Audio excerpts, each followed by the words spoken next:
How often does a season come down to some very crucial results? These results that have defined a season that has been up and down and all around, and you name the driver and they look to get themselves in. Sometimes it doesn't happen. The road to pro is an unforgiving race. It's an unforgiving season as well. And Indianapolis, well, we're back home again in Indiana for what is going to be one of the most difficult races on the calendar to get right, because we're here, iRacing Live, here on RaceSpot TV, for what is going to be qualifying at this stage for what is this circuit of Indianapolis Motor Speedway. We're going roadbound for this one here. Hashtag Do You Mind Jake Sperry, joined in the commentary booth, as always, with Mr. Connery Maddock, Mr. Jonathan Simone. And Johnny, let's talk about this circuit, because it is one of those circuits which has two different natures. You've got the long banking stretch all the way to turn number 1 from the outside of what is turn 12 to turn 13. Then you got this very tricky infield section which makes setup choice a nightmare. Yep, and that's why you see cars climbing up to 350 kilometers an hour at the end of that long main straight, and that's where all the overtaking will occur today on that main pit straight, with DRS to aid the drivers for the infield section. It's all medium speed corners, so the aero doesn't do too much work here compared to a track such as Spa, such as Monza and other racetracks we've been at. So what you need to focus on is really getting the anti-roll bar right and getting your confidence under braking. There's a real knack for drivers who are able to trail brake into corners here, which is a very bad tactic to do if you're a young driver, and a very bad way to develop your driving skill. It's a very quick way around the Indianapolis road course. Oh, it certainly can be. And well, when you look at drivers in qualifying already, Michael Dinkel back outside the top 10, needing points, currently on the pole sitting position, with Diogo Oliveira moving up there in the 5 machine to position number 3 overall. Qualifying is going to be so important today here, Connery. We've seen how in the iRacing World Championship, drivers like Mac Backham have made their way up through from fantastic starts. But when you see someone like Michael Dinkel struggling with his torn calf, trying to get back, and what we've branded as the Niki Lauda-esque return, Michael Dinkel has got to scrap for points. Pole will be very useful for him today.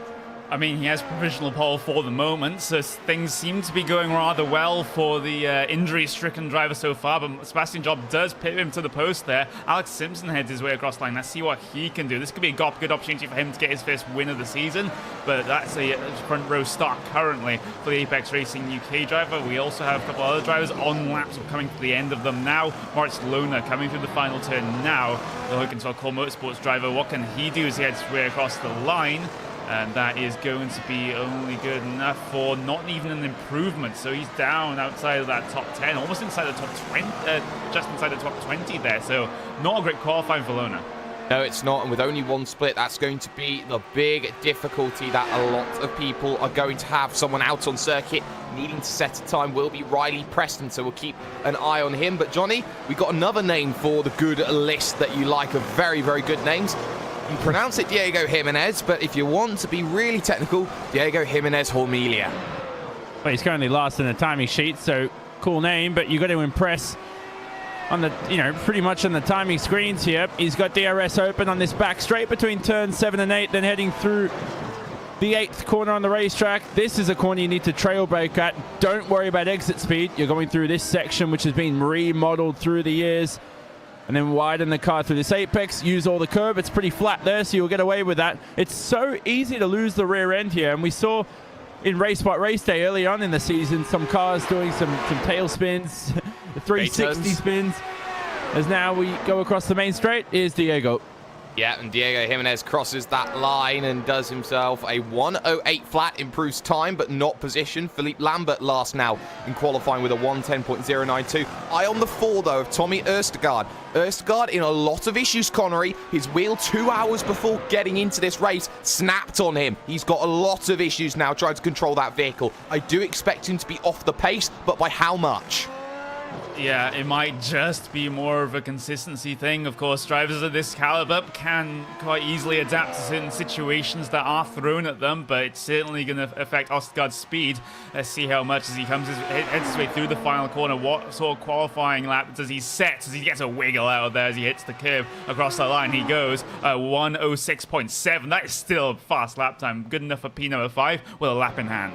Yeah, with a lap in hand, that will be helpful. David Williams, though, in the number 1 machine, will be looking to set up his first lap as he's had a few attempts to try and get this one happening here. So David Williams, a driver who is in that top 10, but it's definitely not secure with drivers lower down to the likes of, say, 13th position of the driver of Diogo Oliveira, all split by about 210 points, Johnny. David Williams needs a time. He's got 5 minutes, 3 laps to do it, and I'm wondering here if David Williams needs to pull out the lap of his life again.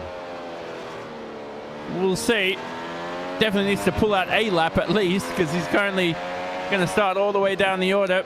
Here he comes through that first sector again. Yeah, I'm loving this lap so far from Williams here in the Coanda car. Let's see how he goes through the middle sector, although I'm pretty sure he's omniscient in that car, knows how it's going to react at every possible moment in this lap. Track temperature 40 degrees. It's all about understeer at this stage. Winds northwest 18 kilometers an hour. That's going to be putting a lot of pressure here at Indianapolis, here at the home of racing, some may say, in terms of being in Indiana. But David Williams onto the banking then for his first time lap. He needs to find something here to put himself a cat amongst the pigeons to get great qualifying in. He's seen drivers like Moritz Lohner struggle already today. He crosses the line, 1:06.7. That's good enough there with a 7:27 to put him onto the 3rd row. He's 3,000ths off of Jorge Montañez, who arguably, Connery, has nothing to lose at this stage. Bergeron out on circuit, Østgaard out on circuit as well. The only 2 drivers right now here to set lap times. If you want ideas of Riley Preston, well, he's out of the top 10. Slowing down that vehicle is Østgaard. Eyes on Bergeron. Yeah, Oscar's just going to reset his out lap, so he still has that fast lap to be able to do. So it's not too much of a dire situation for the Norwegian driver, but as Bergeron is the driver that is on a lap right now. So let's see what the young Canadian can do as he heads his way down into turn 8 for his final qualifying lap. This basically sweeping section that just gets slower and slower and slower before you hit that apex at turn 10, and then you can start to pick up the pace as well, coming through turn number 11, and there's 2 more corners to go. Basically 2 of the NASCAR IndyCar turns here as he heads his way through the first one, the second one, which is the bank turn that caused so many issues way back when in the real life Formula 1 series with the tires exploding coming through here, but heads his way across the line does Alex Bergeron. Let's see what sort of time he does. It's a 1:06.8, good enough for P number 9. Yeah, slightly slower, 0.08 of a second. It's only a 66-second lap here. David Williams will gear up then for what is going to be his final attempt then in the VRS Coanda SimSport machine. He wants to be up there, challenging Dinkel, Simpson, and Joe, because he knows he's got to be scoring as many points as possible. Tommy Østgaard will also be on his final lap, and the question now becomes, Riley Preston should get there for his last opportunity. He should be the last drive to go through, so we'll keep our eyes on David Williams for now as he heads in towards turn number 5. This long sweeping left-hander, maybe turn 6. Then you got the right of 7 here, which leads you onto this fantastic back straight. And now you get on the power. Make sure you have yourself a good opportunity. Little wiggle though, Johnny. That's going to be a little concerning for the rear tires. Definitely will, but can't be thinking about that as the lap progresses. Need to keep pushing because a 1:06.7 is going to be tough to beat. Although a lot of drivers tend to improve on their second lap. Again, the rear tire is starting to catch him out, and he's backed off. Yeah, that's it then for David Williams. He can't go any quicker. Tommy Østgaard, though, the Norwegian in positive sim racing colours. What can a number 4 do? He's in 6th. He wants to jump David Williams. He wants to secure his place at the WCS table the same way that Freddie Rasmussen and Josh Rogers has done before, rounding this final bank turn 13, looking for that run to the line. Tommy Østgaard, broken wheel and all, heading to the line, does himself a 1:06.674, puts himself up into fourth. That's perfect. Now to Preston, who has time to finish this lap and in through turns 8, 9, now into 10. Looking fantastic right now is Riley Preston, who needs to improve on his times because he is stuck even behind his teammate of Alex Bergeron, even behind the driver in the Vortex colors of Thomas Busch. So he's really under pressure, really straight lines this banking section, as a lot of drivers tend to do in qualifying. Makes that run. Riley Preston, what can he do? Answer 106.795. He gains 2 positions, crucial 2 positions. Provisional qualifying then as follows.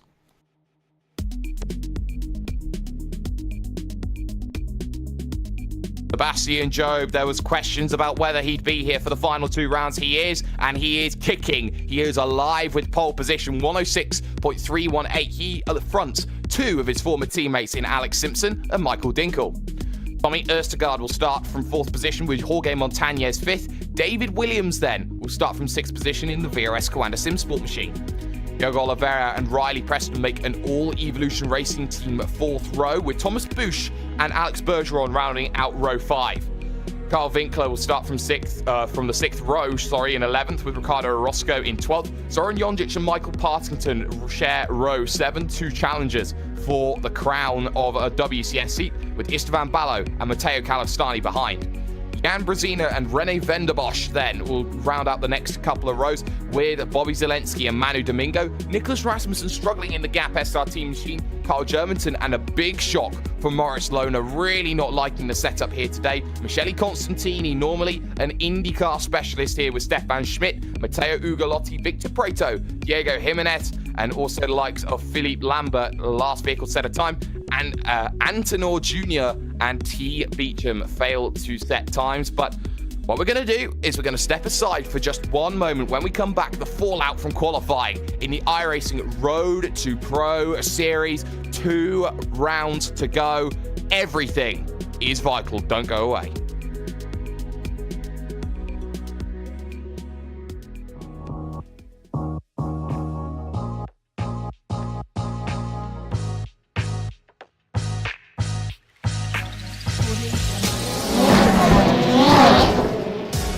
Red Bull GRCs are now available on iRacing. I personally put my blood, sweat, and tears into this thing, developing the cars, the tracks, the dirt, making sure it is authentic as possible, and I really think you guys are going to love it. The best part is that this 600 horsepower Volkswagen Beetle is free to all members. So get signed up now and come race me online.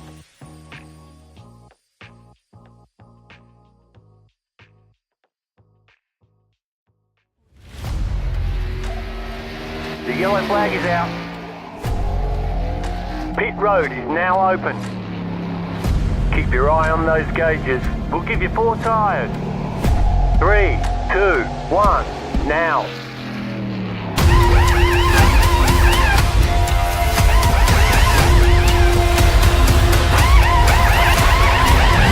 We're done. Get going.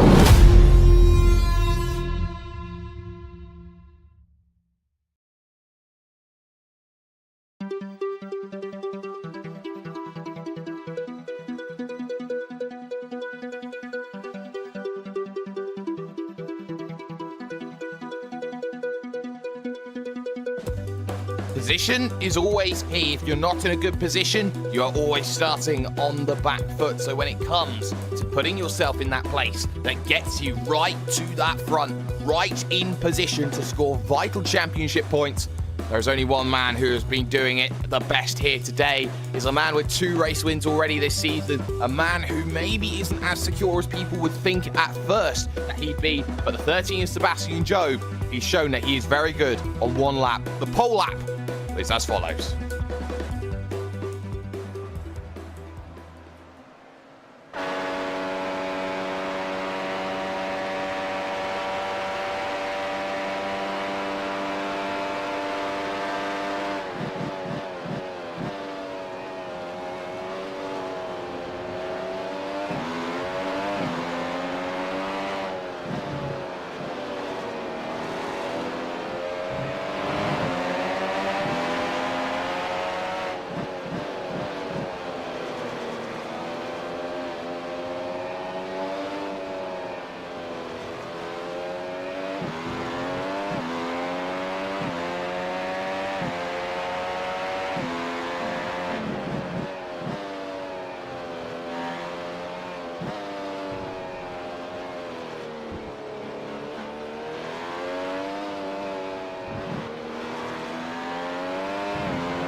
turning the final corner then.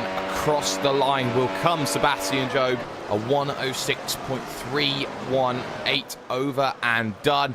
And a great lap from a driver who's not going to get any more help necessarily when it comes to these final 2 rounds. Yes, he's had that ability at course sim racing before Connery, but now left course sim racing, it seems, with the privateer livery and of course being classed as a privateer.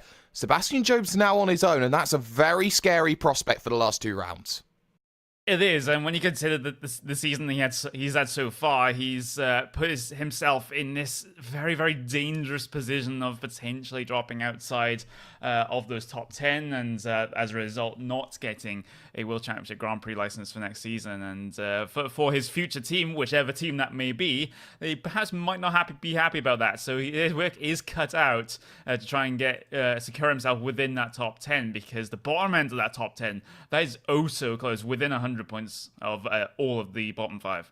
Exactly, that's going to be crucial. Let's get the championship standings then up on your screen. Frederick Rasmussen and Joshua Rogers are secure, they are safe, they are through to the WCS, and they will sit on the WCS table with a share of 1 of 40 in the pie.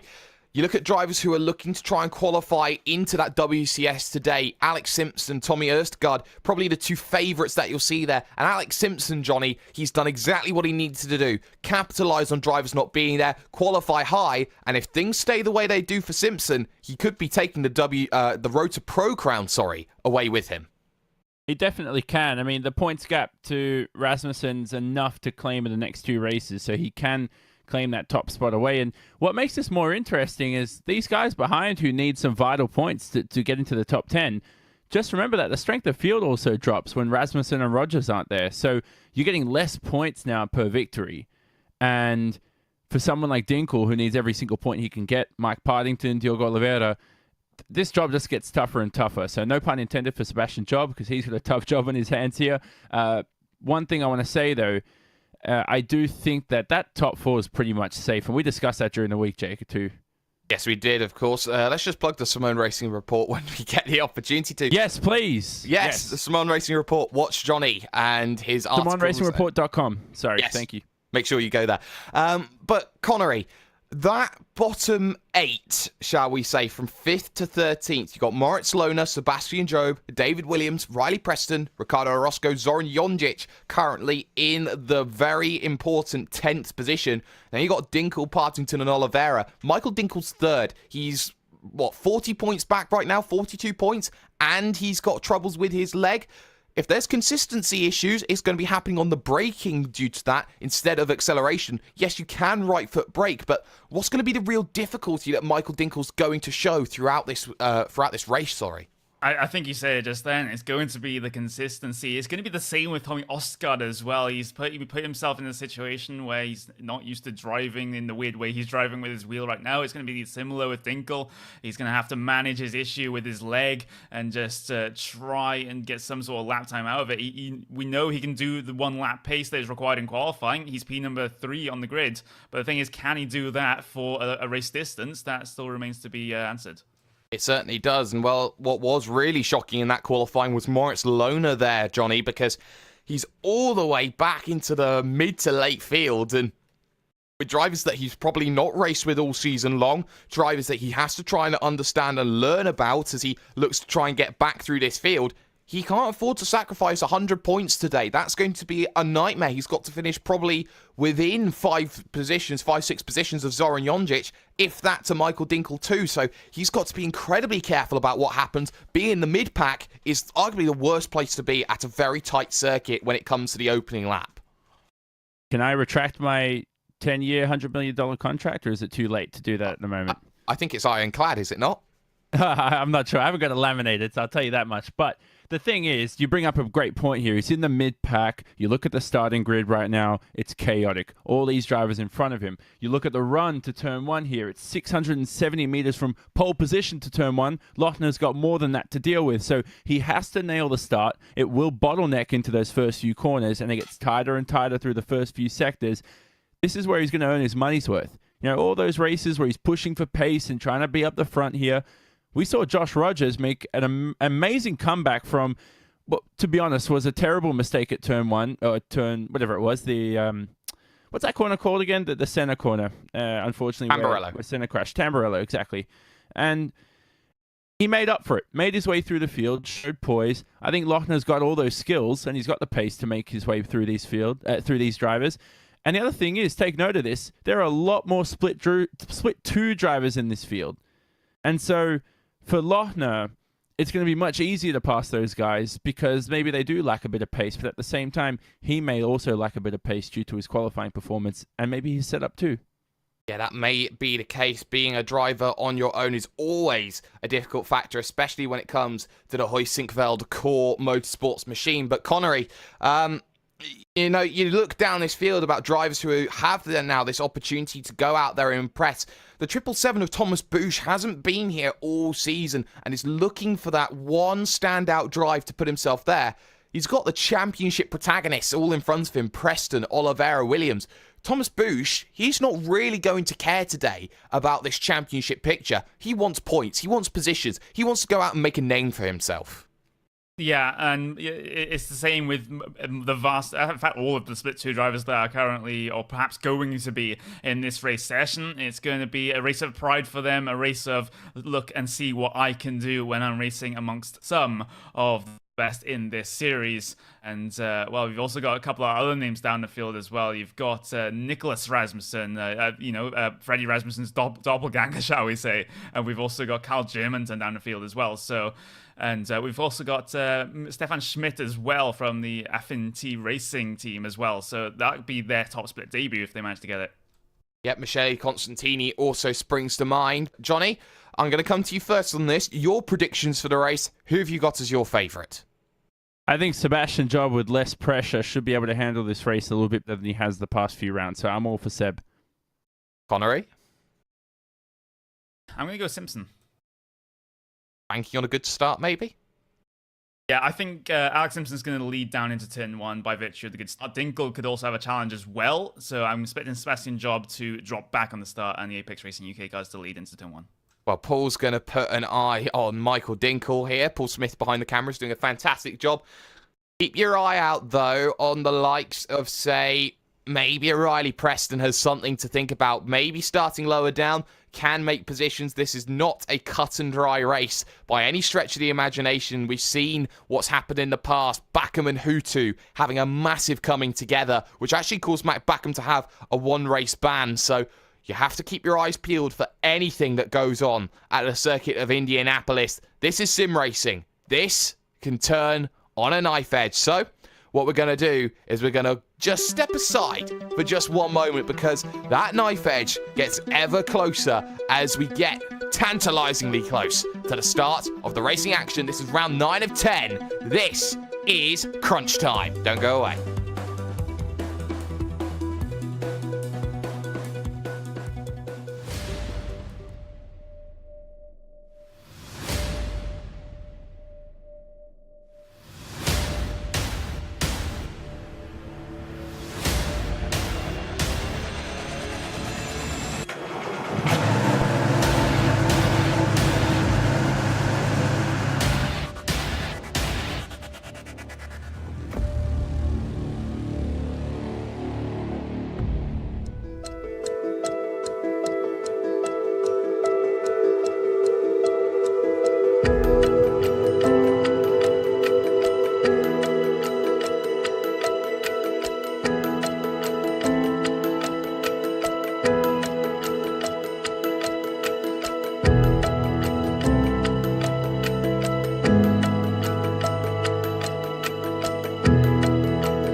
Introducing a whole new form of racing to the best online racing simulation in the world. This is Dirt Racing on iRacing.com. Race online at some of America's most legendary dirt tracks, including Eldora and Williams Grove. iRacing is the premier online racing game featuring NASCAR, IndyCar, sports cars, and now World of Outlaws, the leading sanctioning body for dirt racing.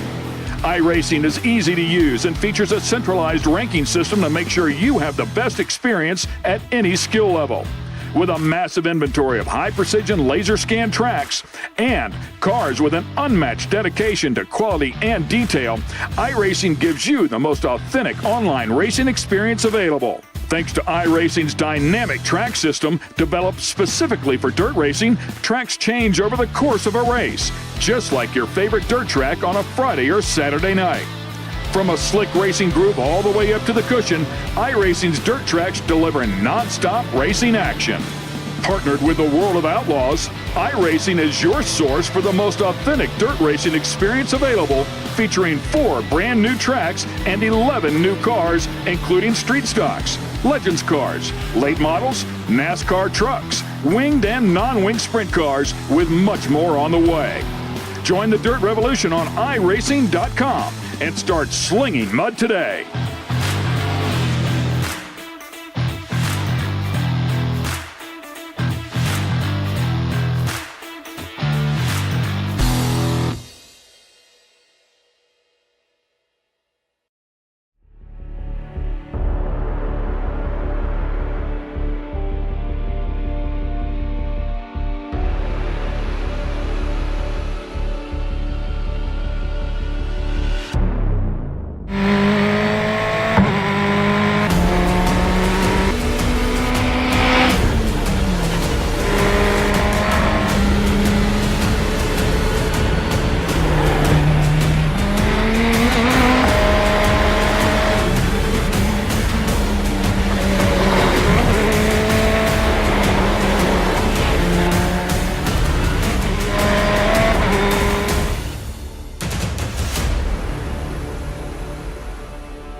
The yellow flag is out.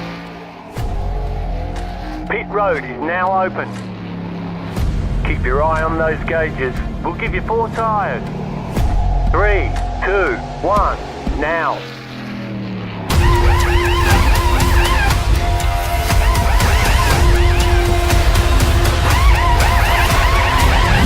We're done. Get going.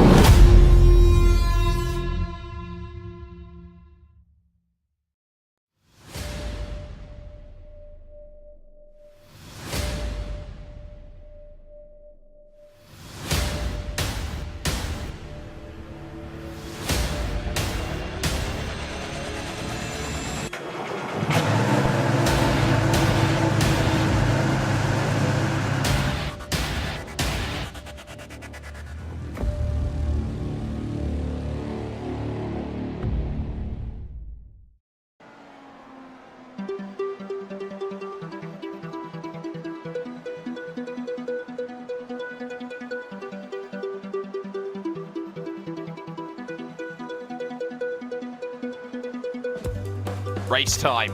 The one opportunity needed then at Indianapolis before we head to the season finale. The road to the Nürburgring will take its final turn before we get there. But this race, well, it's proven time and again just how difficult it can be, just how intensive it can be. And if you are not careful, this race will bite back quicker than you would ever expect it. The grid, well, it's official now, so you can look at it here. Pole position, Sebastian Job, Alex Simpson alongside Dinkel and Osgaard on row 2, Montañez and Williams on row 3. Row 4 sees Diogo Oliveira and Riley Preston, Thomas Busch and Alex Bergeron 9th and 10th. The big names, though, are Orozco down in 12th, Jonjic 13th, Partington in 14th. You can look further down the likes of, say, Moritz Lohner, only managing P23 on the grid. That's going to be a disaster for him when it comes to the racing, but a short practice session over 73 laps worth of action here today, and a track has just got ever so slightly hotter. when it has got to it. 41 degrees then on the track. It is a scorcher in Indiana, as everybody has 1 minute to get themselves gridded up, and it's a sort of a longer run towards turn number 1. That's going to be aiding those drivers who can get that good start. So someone like Sebastian Job, who has been struggling all season long to get a good start, could be the man under a lot of pressure here today if he just can't make it happen for him. So all eyes then on the driver at the front of the field, his 2 former teammates just behind. Watch out for Dinkel on the recovery as well. P1 on the outside will always be a major difficulty to be dealing with, as well as the final drivers get themselves on the grid. Engine notes then will very soon start to get themselves risen up, because in just 1 moment's time, we'll be having ourselves a race which could have a lot of implications. Engine notes then will now rise.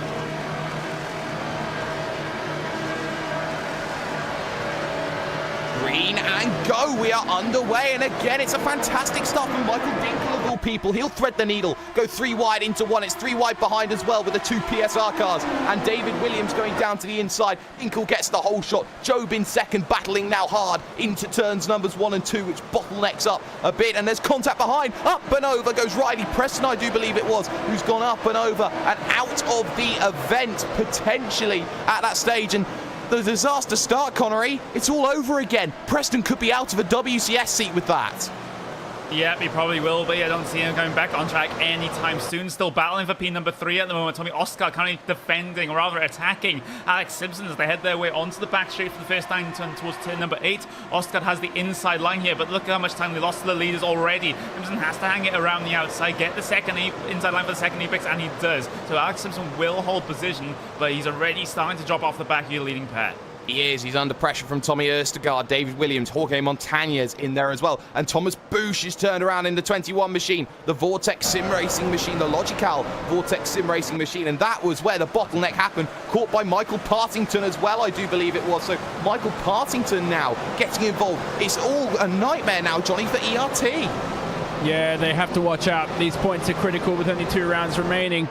But Bush will enter the pit lane and service that car. You got a lot of rear end damage. Michael Partington will have a lot of front wing damage too. And how about the start, by the way, Jake? Michael Dinkel, and no friends made with Alex Simpson, his teammate. He just allowed Sebastian to go back into P2. Michael wanted the lead all to himself. Well, I've just seen 4 wide into turn number 1 successfully implicated, as Moritz Lohner took 3 for the price of 1, Connery, into turn 1. He got a fantastic run, caught Nicholas Rasmussen napping as well, and suddenly he's behind Zoran Jonjic, perfect for his championship hopes. Yeah, absolutely brilliant for that particular driver, and well, we're starting to settle down just a little bit now as you're leading 3. Try to break away. David Williams actually did manage to get past Tommy Oscar, so Oscar back down into current effective P number 5 at this moment in time. So not the greatest of starts for the Norwegian, but the thing is he is managing a wheel issue, so that is not too bad for him as they head their way through the final corner onto that number 3. And here's Diego Jimenez then looking to try and have himself an issue. It is an issue. That's coming out of turn number 11. Trying to get the power down. And Johnny, that's a very weird one. Just wasn't able to hold it together. He's turned around, gets himself back going again. But now he's effectively bumped to the back of the field. You'll see that happen to a lot of drivers today. They're still steering through that corner. You need to be accelerating while the car's in a straight line, but when you have the steering wheel on an angle and you slam the right foot to the floor, that'll occur to every single driver out here in the McLaren.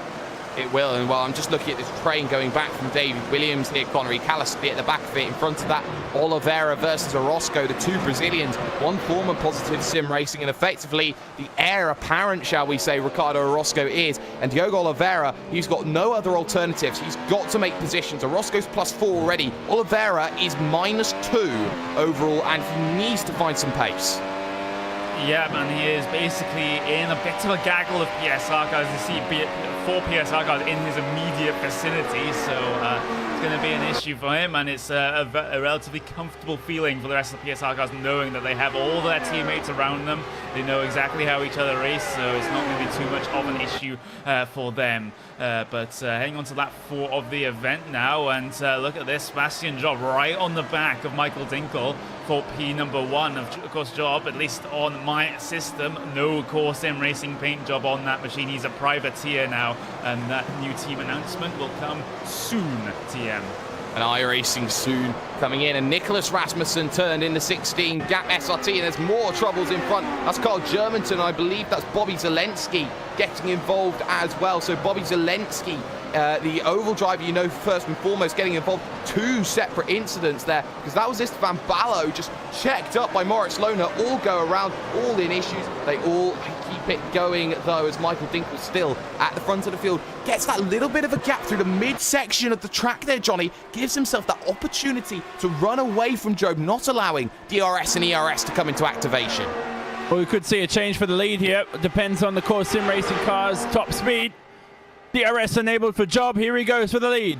And it's straight down to the inside. He will try, and Michael Dinkel was not going to fight that one. He knows that he's got to do a lot more than just win this race. He has to finish first and foremost. So Michael Dinkel loses the position to Sebastian Job, who gets himself up to the front of the field. The next question is going to be, how far is Michael Dinkel willing to drop back through the field? That's going to be such a contention point, as Victor Prato right now here, Connery, he's under pressure. Here's Matteo Ugolotti having a look at every which way he goes.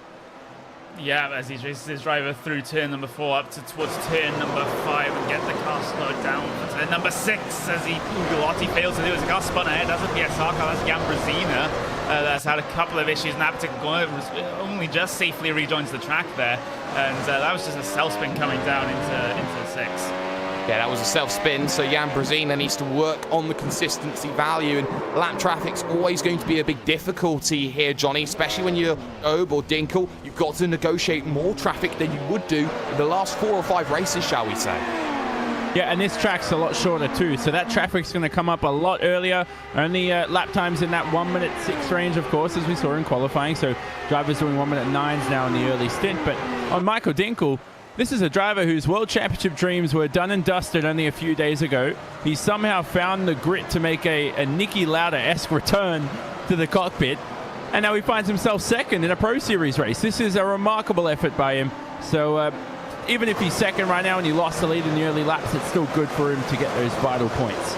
It is, and those points are going to be crucial when someone like Riley Preston is already out of the event. Some drivers further back are down the field and struggling. Zoran Jonjic, one of them, only +1 up into 12th position, but Carl Winkler in front seemingly has no way of being caught at this stage of the event. But David Williams still a man under pressure there, as Tommy Erstgaard may be in the realms of possibility, but that right, left, right, Connery, it's always so difficult to get right here at Indianapolis, mainly due to the fact that dirty air effect comes massively into play.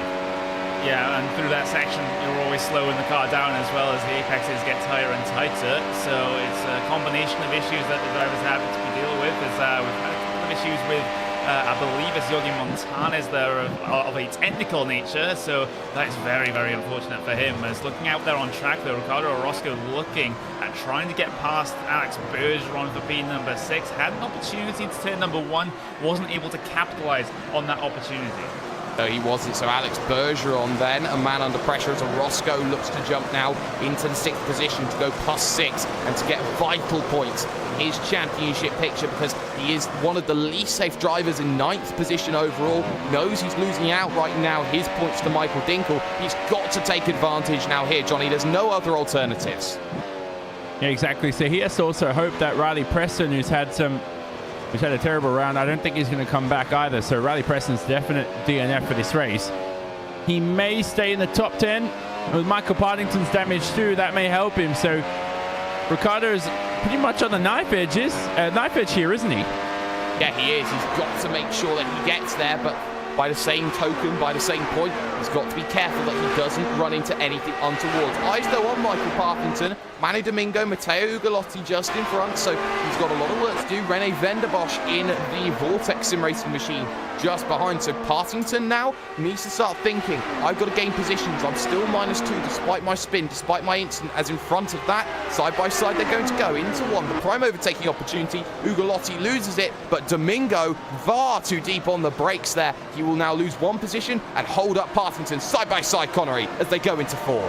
Around the outside goes Michael Partington, still battling Turn number 4 into turn number 5, but Domingo will get that position defended as Partington almost runs into the back of him on the run down towards turn number 6. That is fantastic fighting in this mid-pack side of things at this moment in time. At the front, Sebastian Job looking to break the DRS to Dinkel, and I think he's got it. I think he has as well. So now Alex Simpson comes into view in an O, Johnny. And Venderbos trying to make a move into turn 8. We hardly ever see moves into this corner, but that is the second best overtaking spot in the circuit.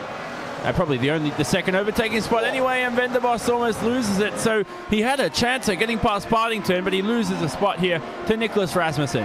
And Nicholas Rasmussen, no slouch at this circuit either, so Rasmussen through, but will he be under pressure? They've lost the DRS in that respect to the driver of what is going to be Michael Partington. So now Rasmussen gets under pressure as they go down this front stretch here, reverse to what they would do in the Indianapolis 500. On the brakes they go, and two vehicles slow there. Is one of them going to be Jorge Montañez? Yes, it is. So Montañez back in, trying to get going, but waiting down on the pit road. Ugolotti holds position for now, though, Connery. That's crucial.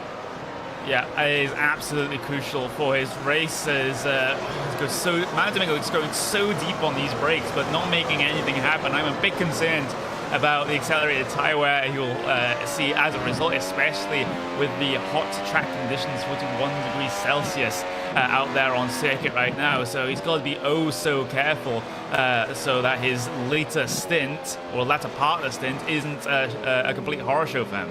Exactly. He doesn't need any more tyre drop-off than is necessary. You can drop any amount of time. And look at this, though, for position 2. Michael Dinkel lets through his teammate there. No troubles at all for Alex Simpson. Did it at the last possible moment. And straight through he goes then up into position number 2. Does Alex Simpson, chasing down a title-winning opportunity in the road to pro, and he gets a lot of help from his teammate Dinkel, who knows how to play the game at this circuit. But eyes on Oliveira, he's still stuck behind Orozco. The issue is his teammate's not really helping at this stage, Johnny. He needs Bergeron to slow down a little bit to give himself an opportunity to be backed up here for Ricardo Orozco, so that Diogo Oliveira can go through, because we know Alex Bergeron has a slim to none chance of making it through qualifying. We'll see if they actually are as rational as you, Jake. I don't know if they are. They have a whole lot of drivers to manage too, so they might have just missed that tactic at the same time. As Bergeron skips the curb there at 11, that's legal. You're allowed to do that. Does he get the long run in this straight all to himself? I think he will keep that position for the time being. So he's not backing these drivers up at the moment, which is very important. And going back to Dinkel, because I can see Williams is getting closer by lap after lap. So, you know, if Michael Dinkel gets more and more tired this race, because he just left Alex Simpson through, right? Yeah. Who knows if that's an issue that Dinkel could be facing. Exactly, that's going to be crucial. That leg, that left calf could be really hurting between now and the end. In fact, it's to such a point that Tommy Erstgaard now is a man who is being dropped by David Williams. Williams finding himself the pace that is needed at the late stage of the season, as still Oliveira sits and waits patiently behind, looking for any chance to make something happen. Further down the field, though, Moritz Lohner doing 109.7s here. He's closing 7/10 of a second that last lap on the driver of Zoran Jonjic, who had a shocker of a lap, actually, as he dropped multiple about 7/8 of a second back. Carl Winkler able to keep himself in play right now, Connery. Yeah, he will be able to, or at least he'll attempt to be able to here, as he is setting those good lap times, as you have said. But I want to bring the discussion back to Lohner, because it was an absolutely horrendous qualifying for him, it has to be said. P number 23 on the grid, when we know he can run potentially top 5 on a very good day. We saw him take P number 2 at Monza, at least briefly, on the first couple of laps. So Moritz Lohner, recovery race pretty much from the start for him. Currently running P number 12, so that's pretty good for him. Meanwhile, Bergeron and Orozco, and Bergeron is trying to defend, and Oliveira trying to go around the outside now, coming through the first sector. And I think that's Bergeron finally, as you said, Jake, helping out his teammate, and he's done it. Exactly what he needed. So Oliveira goes through, gains a position on Orozco, and that's pretty much going to be a 20-point swing either way for the pair of them. So that's going to be crucial. I had my eye on Michael Partington as well. He's through on Matteo Ugolotti. He gets 12 more points to add to his basket. So that's going to mean that he needs to keep on trucking. There's Domingo in front, Victor Prieto in front, and then he's going to start finding positions few and far between unless more drivers start battling. Now, if you're Oliveira in this situation, Johnny, multi-21 applies, surely? Yeah, if Bergeron really wants to help his teammate out, he'll actually let him through here on this main straight. As quick and simple as it needs to be, as you catch me with a mouthful of coffee. That seems to be the way it sometimes goes here. But Bergeron and Oliveira, no chance here. He's too far back, but I think it's going to be a case of you've got to come and catch me. I'm not going to make your life very easy at all. Few retirements already in this event, Connery. Riley Preston, the big one. Thomas Busch, Istvan Ballo, and also Francisco Javier, 6 laps down. Yeah, man, Domingo's had a massive issue coming out of the final couple of corners. Actually, coming out to number 10, clips the grass on the exit, has to spin that car around. It's a driver that was running in that mid-pack. Now he's back down towards Bobby Zelensky and others down in the bottom end of the top 20 as he does manage to get past Zelensky, but Domingo having a couple of issues. Yeah, he just pushed too hard there through that corner, I thought there, Johnny, and just pushing a little bit too hard there, getting a tyre on the grass. These vehicles aren't forgiving when you end up trying to play rallycross instead of trying to play Formula One. That's the big issue that was there. Yeah, as we said, your aero is good for your high-speed sections, damping good for those slow-speed sections, but when it comes to this racetrack, it's really all about the anti-roll bar, just medium-speed corners and a long straight. You're going for that low downforce, and you see cars climbing up to 335 kilometers an hour to 340 with DRS and ERS2 to 350, so these cars will be a mouthful to handle in those middle sections of the racetrack. They certainly will. Zoran Jonjic now up inside the top 10 for the first time in this race. He got through on Carl Winkler last lap on lap 13. So Zoran Jonjic now looking to prove that the championship now starting to move again in his favour. And we talk about this all the time, Connery. Zoran Jonjic, he is impressively unimpressive. He doesn't do moves that makes makes your heart to flutter, shall we say. Zoran Jonjic is one of those drivers who does a job, and top 10 he needs, top 10 he's getting. Yeah, but when you look at the points, he's currently P number 10 in points, and Michael Dinkel behind him in points is so far ahead of him on track that it's not really a question of whether Jonjic can get past him at the moment without some outside influence. So Jonjic, he's still not safe. Even getting P number 10s for the last 2 races, that's still not going to make him safe. He needs to get further up the field.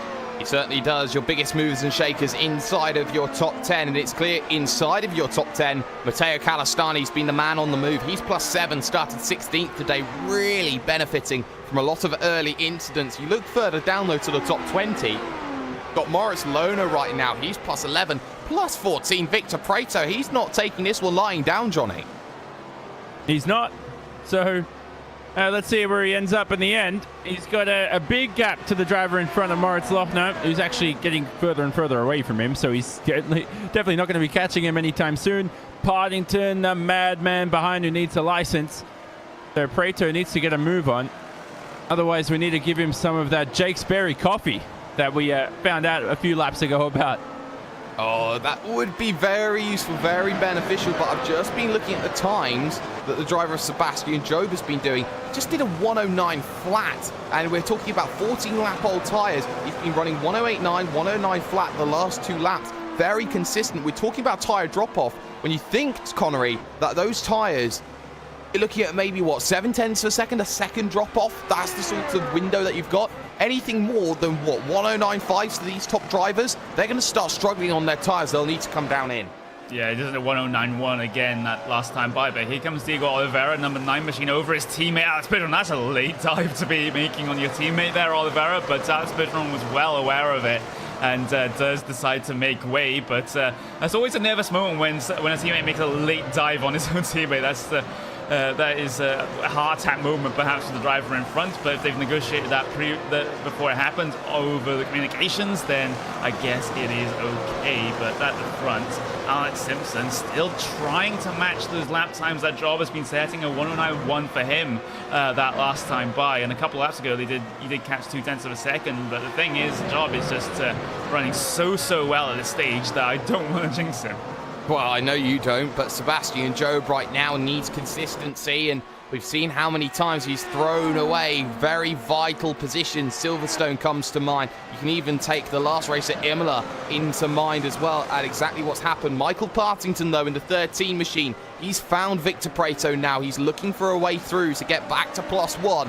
overall on his day, looking to gain back those positions, starting to charge then back through the field. And Michael Partington knows that he's just got to get that run. The damage will not be helping him, and he goes through. And René Vanderbosch now running once again into position as well. He looks like he's in a world of troubles as he's been turned around. So René Vanderbosch again, this time coming through turn number 10 and, well, turn 11 actually, shall I say. That was a nightmare scenario for him as he just got all shades of caught up there, Johnny. But I get on Victor Prato right now because he is now right tucked in pressure. Yep, here he comes now, Michael Partington with that damaged car. Oh, don't go up the inside there. It's never going to work. Exactly why. So you see how Prato cuts in on him. Now, he's allowed to do that, but just the characteristics of turn 6. Believe me, I've learned the hard way. You throw it up the inside there, it's not going to end well, but he's got a shot here around the outside. That may not work unless he has some set of steel, and he does. Good move. That is a beautiful move from Michael Partington. You don't often do it around the outside at turn number 8, if you even do it at turn number 8 at all. So very comfortably, Michael Partington through. He's now got 8 seconds to chase down now to the driver of Moritz Lohner. So that's going to be his next challenge over the next 15, 20 laps or so that we will have to keep an eye out on when you go through. And of course, with front wing damage as well, Connery, that was beautifully done by Partington. Prato could potentially make the move back around the outside of turn number 1, though goes tentative on the brakes. Needs to be a little bit more committed than that if he's going to make the move. And again, as you said, fantastic pass from Michael Partington with that front wing damage. To hang it around the outside there it's just impressive. And I just hope that I just wish that he could do more of that on more occasions. Yeah, you certainly do start to see that traffic now starts to become an issue, though, for Sebastian Job at the front of the field here on lap 18. So he may be starting to think about the pit stop window, Johnny, when he starts hitting this traffic. So what sort of window are we looking at? What does Sebastian Job have to do in the traffic?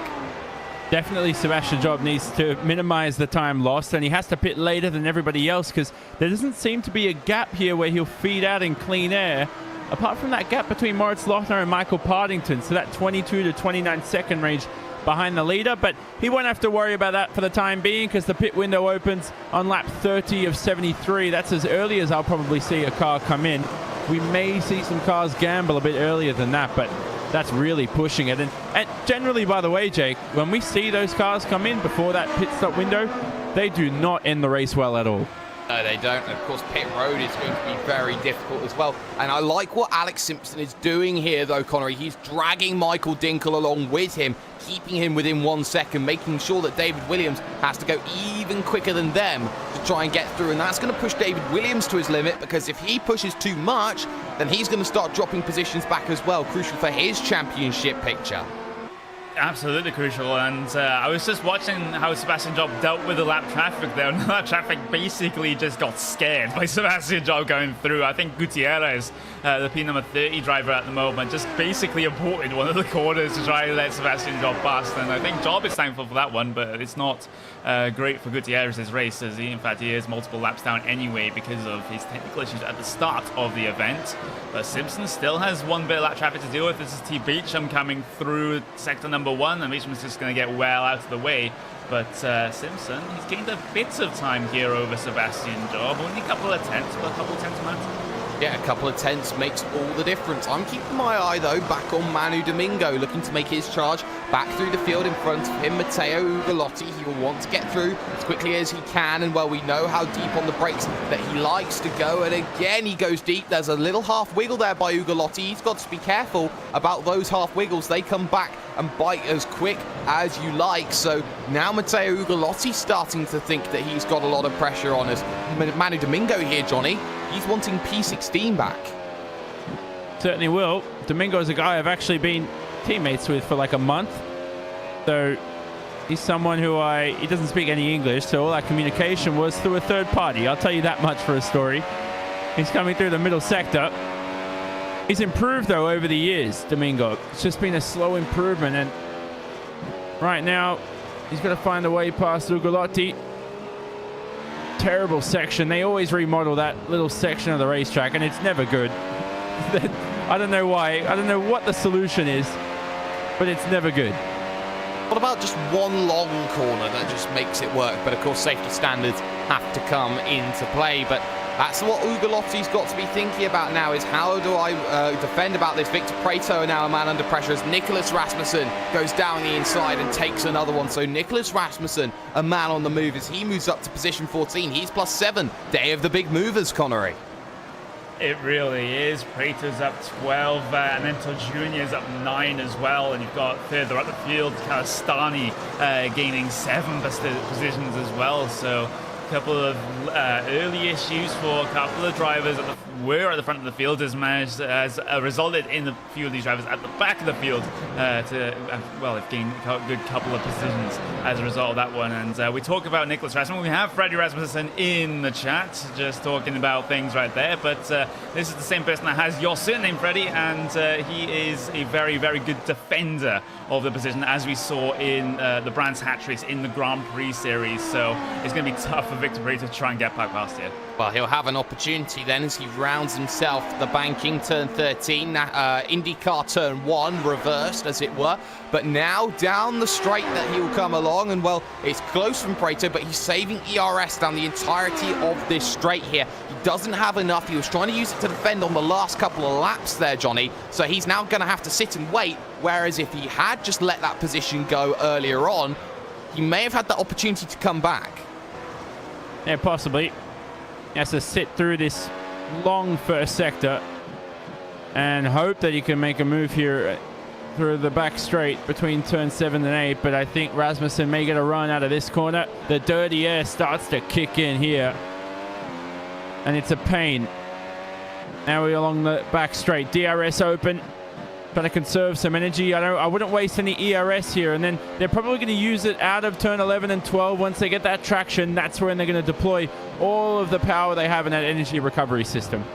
Coming here. Yeah, definitely. You have to use it for what is going to be as much as you possibly can, with enough power as you possibly can. As you can see, Nicholas Rasmussen making sure that he's using it here as they are 320 kilometers an hour plus when they get on through this front stretch once again. And now Victor Prato will look to try and close down in, but he's out again. So he'll have to sit, he'll have to wait behind for yet another lap. And that's the big difficulty that comes into play, Connery. When you get stuck lap after lap after lap, you need to find a way of putting yourself in a situation where you can just bang out one of those laps, which sometimes can be just to throw one down the inside and see what sticks.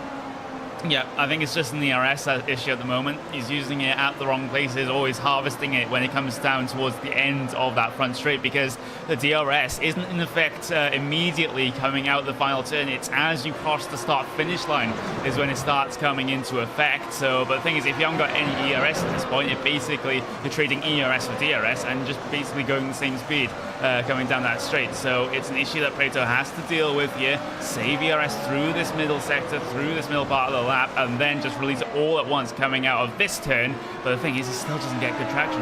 No, he doesn't, so he'll have to be sitting and waiting for yet another lap. Keep an eye on the 10 of Zoran Jonjic, though. He's starting to close that gap right back down in to the driver of Matteo Calastani. Marginal loss, though, on that lap as he had to deal with the traffic of T. Beecham. And now I think for Zoran Jonjic, Johnny, he's thinking about position 9, one more position, one more bit of safety. Exactly. He needs it. Where is he in the championship again? He's 10th, right? Coming into this round, so very important. And now with Michael Dinkel coming back, his chances of keeping that top 10 become worse and worse. So let's see how he goes. Let's see how things happen and how deep does Victor Prato want to go on the brakes. He was almost right up into the rear of Nicholas Rasmussen. Has to be careful about that. So that's going to be something just to keep an eye out on. In terms of the battle then, Lohner versus Partington. Partington has brought that gap down to now 6.6 seconds, I believe it is now, Connery, if not 7.6 seconds. So he is starting to chip away at that gap. Pit stop window will come into play. Johnny? Sorry, Prato spins while you're saying that, Jake. Oh dear. And that's an oh dear indeed, because that will come at a part of the circuit which isn't very helpful through turn 9. Well, he just tried to get the power down. The vehicle snapped on him, Johnny, and well, he's lucky that he hasn't done a full 360, but that is a very scary excursion at low speeds when you've got high revs that start to come into play. Yeah, exactly. Just coming out of there, and I think the car didn't settle after the bump. So as soon as he drove over the curb, the car still oscillating around, suspension still trying to do all this work as number 17 comes in for a very early pit stop, Manuel Domingo. It just didn't have time to settle, and he applied the throttle too early. So setup has a little bit of a factor there to play. You look at your fast damping and your spring rates. Yeah, and that's going to be very crucial as Jan Brzezina now in a scrap with the driver of Bobby Zelensky. Jorge Montañez now on the attack here with the driver of Matteo Ugolotti just in front. So the battle for P7 we will also have a little bit of a look for, because Alex Bergeron now becomes under pressure. And look at the overspeed. Ricardo Orozco's going to get breezes by Connery. That's as easy as you're ever going to see an overtake on Alex Bergeron. Kid iRacing is a big fighter when it comes to these sorts of races, and that's a little bit of a very good run from Ricardo Orozco. It was more Alex Bergeron caught harvesting ERS all the way through the final corner, and if you have no electrical power coming through there, such a high-speed section, anyone in the world, even me and you, Jake, is going to get past you at that stage. Well, that is something just to keep an eye on then, as Alex Bergeron now needs to play aggressor. He's managed to give Diogo Oliveira a 4-second gap. That's going to be crucial for Oliveira, closing in vital points on the number 10 position in the championship. So he knows that he's got to be closing that gap more and more and more. But the gap seemingly opening up, though, at the front of the field between Dinkel and Williams. The battle for the final spot on the podium. Williams does not have anything to match Michael Dinkel at this stage, Johnny. And Dinkel right now, position 3, he will take that to the bank and cash it. I think so. Very critical points for him. He'll do all he can to make sure he doesn't spin off or do anything silly, get more tired as the race goes on. Coming towards that first pit stop too, so lap 27 to 30. Let's see how this race shakes up, because the first stint has been a little bit dull after the first few laps. So I think once a pit stop starts to spice the action up, we'll see how good this race gets in the latter stages. See where everyone places as Antonor Jr. is having a look at Rene Venderbosch just in front in the Vortex Sim Racing, the Logical Vortex Sim Racing machine, shall I say, as Antonor looks to close down that gap, and the 29 machine, who is +9 for the day, looking for that +10. Close, but now needs to run with the driver of Venderbosch, Connery, starting to struggle there through the opening sections of the track. Understeer now, especially in these opening sections with the low downforce that a lot of teams are trying to run. That's going to be so difficult to keep a vehicle straight. Yeah, and it's not what you would be wanting sitting behind the driver. Of course, this isn't as much of an effect as they get in the modern Formula 1 cars with the high downforce package that they have, but it is still a huge effect that these drivers have to be dealing with. And well, a little bit of difference between these cars and the 2017 cars. These cars can actually catch and pass each other, so that's a little bit of shade thrown there to the 2017 cars. But Antonor Jr. running very well in his top split debut here. There's a car off ahead. That's Bobby Zelensky having a couple of issues. There's also another slow car ahead of them as well.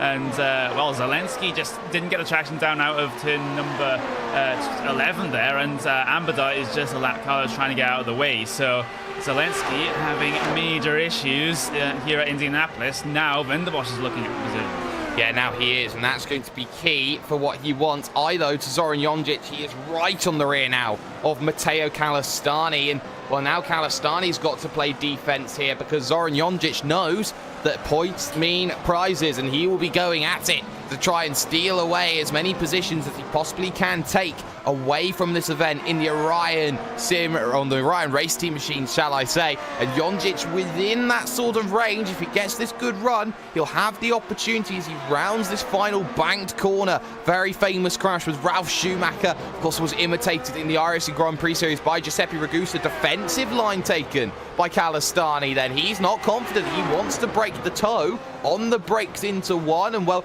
Jonjic decided not to follow him, not to take that toe. Very interesting, Johnny. And Jonjic made a mistake through turn 1. Otherwise, he would have had Calistani through this corner here at turn 4. But he went very wide and missed the apex by a country mile. So Jonjic here has to earn it, either during the pit stop phase or possibly through this middle sector. Car starting to step away from Jonjic, and he doesn't look entirely confident in the McLaren. Here's the middle sector, DRS open, none for Calistani, but it's all too easy for him. He's got plenty of gap to defend. And Connery, that is an important point. That DRS straight, that second DRS activation zone, there's hardly anything you can really use out of it. So you're sort of waiting for that DRS and you're going to get next to nothing from it. There's not much you can do as well. Alex Simpson right now becomes a man under pressure. He has had a shocking lap, a 1:11. He's had to have had a mistake somewhere, and it is coming onto the banking, gets himself up on top, and he just gets a massive slide, has to back out of it by at least 100 kilometers an hour. Alex Simpson is so lucky to still be on circuit, Connery. Yeah, absolutely, and that just means, as we do get the replay up on screen of that particular instant, means the gap is up to 4.2 seconds as they head the way across the line that last time by.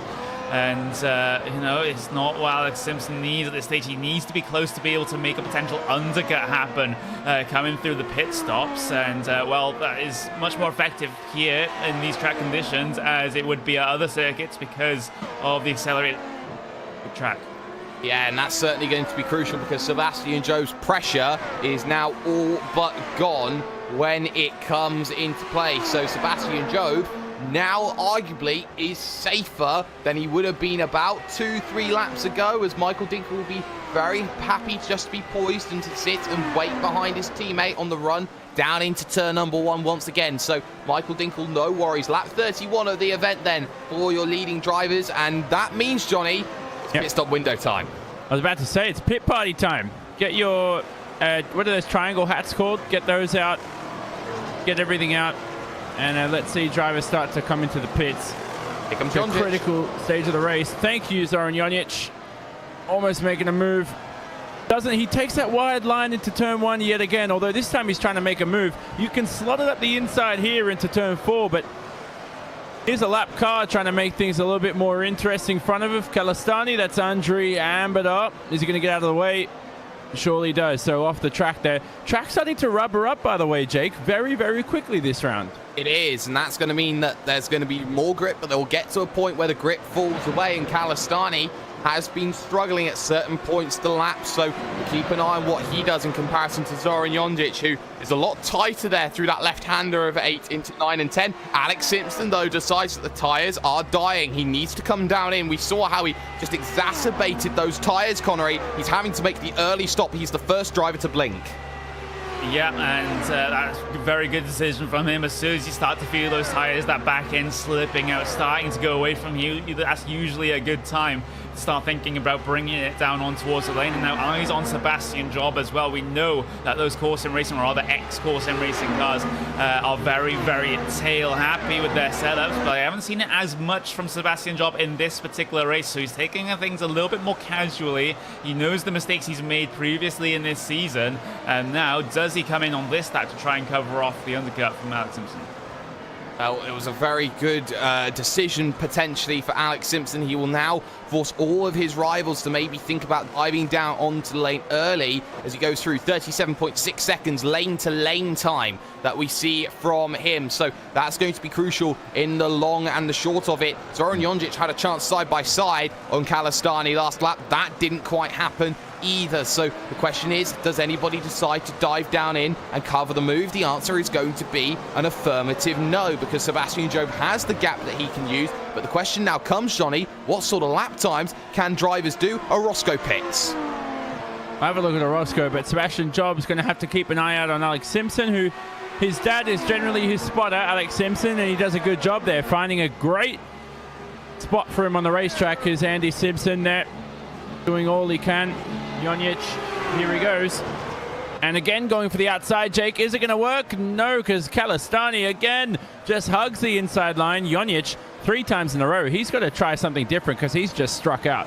Well, this is the definition of insanity right now for Zoran Jonic, doing the same thing over and over again and expecting different results, it seems, here. And that's going to be crucial because Zoran's now going to think, do I dive down onto the lane now? Do I get out of the way of Kalastani, try and get the jump, try and get myself going forward? That's going to be the question that needs to be asked. And everybody needs to know why he needs to try and get in. He needs to go through. So, but in comes your race leader, Sebastian Jobe, making that first pit stop, that only pit stop. It hands Michael Dinkel back the lead for the time being, but now Sebastian Jobe's had to cover it. Dinkel can go and try and play the long game, Connery. Yep, he can. Let's see how long he stays out for. Does anyone else join Sebastian Job on the lane? I'm seeing no one else so far that's coming behind him. Cal Germanson will head his way off of the lane after getting his service. One of the first pit boxes, in fact, the first pit box for Sebastian Job does get himself stopped and the service done to that particular car. And, well, Alex Simpson's going to be absolutely nowhere here. So he's going to be off and away ahead is Sebastian Job behind his ex-teammate of Carl Winkler.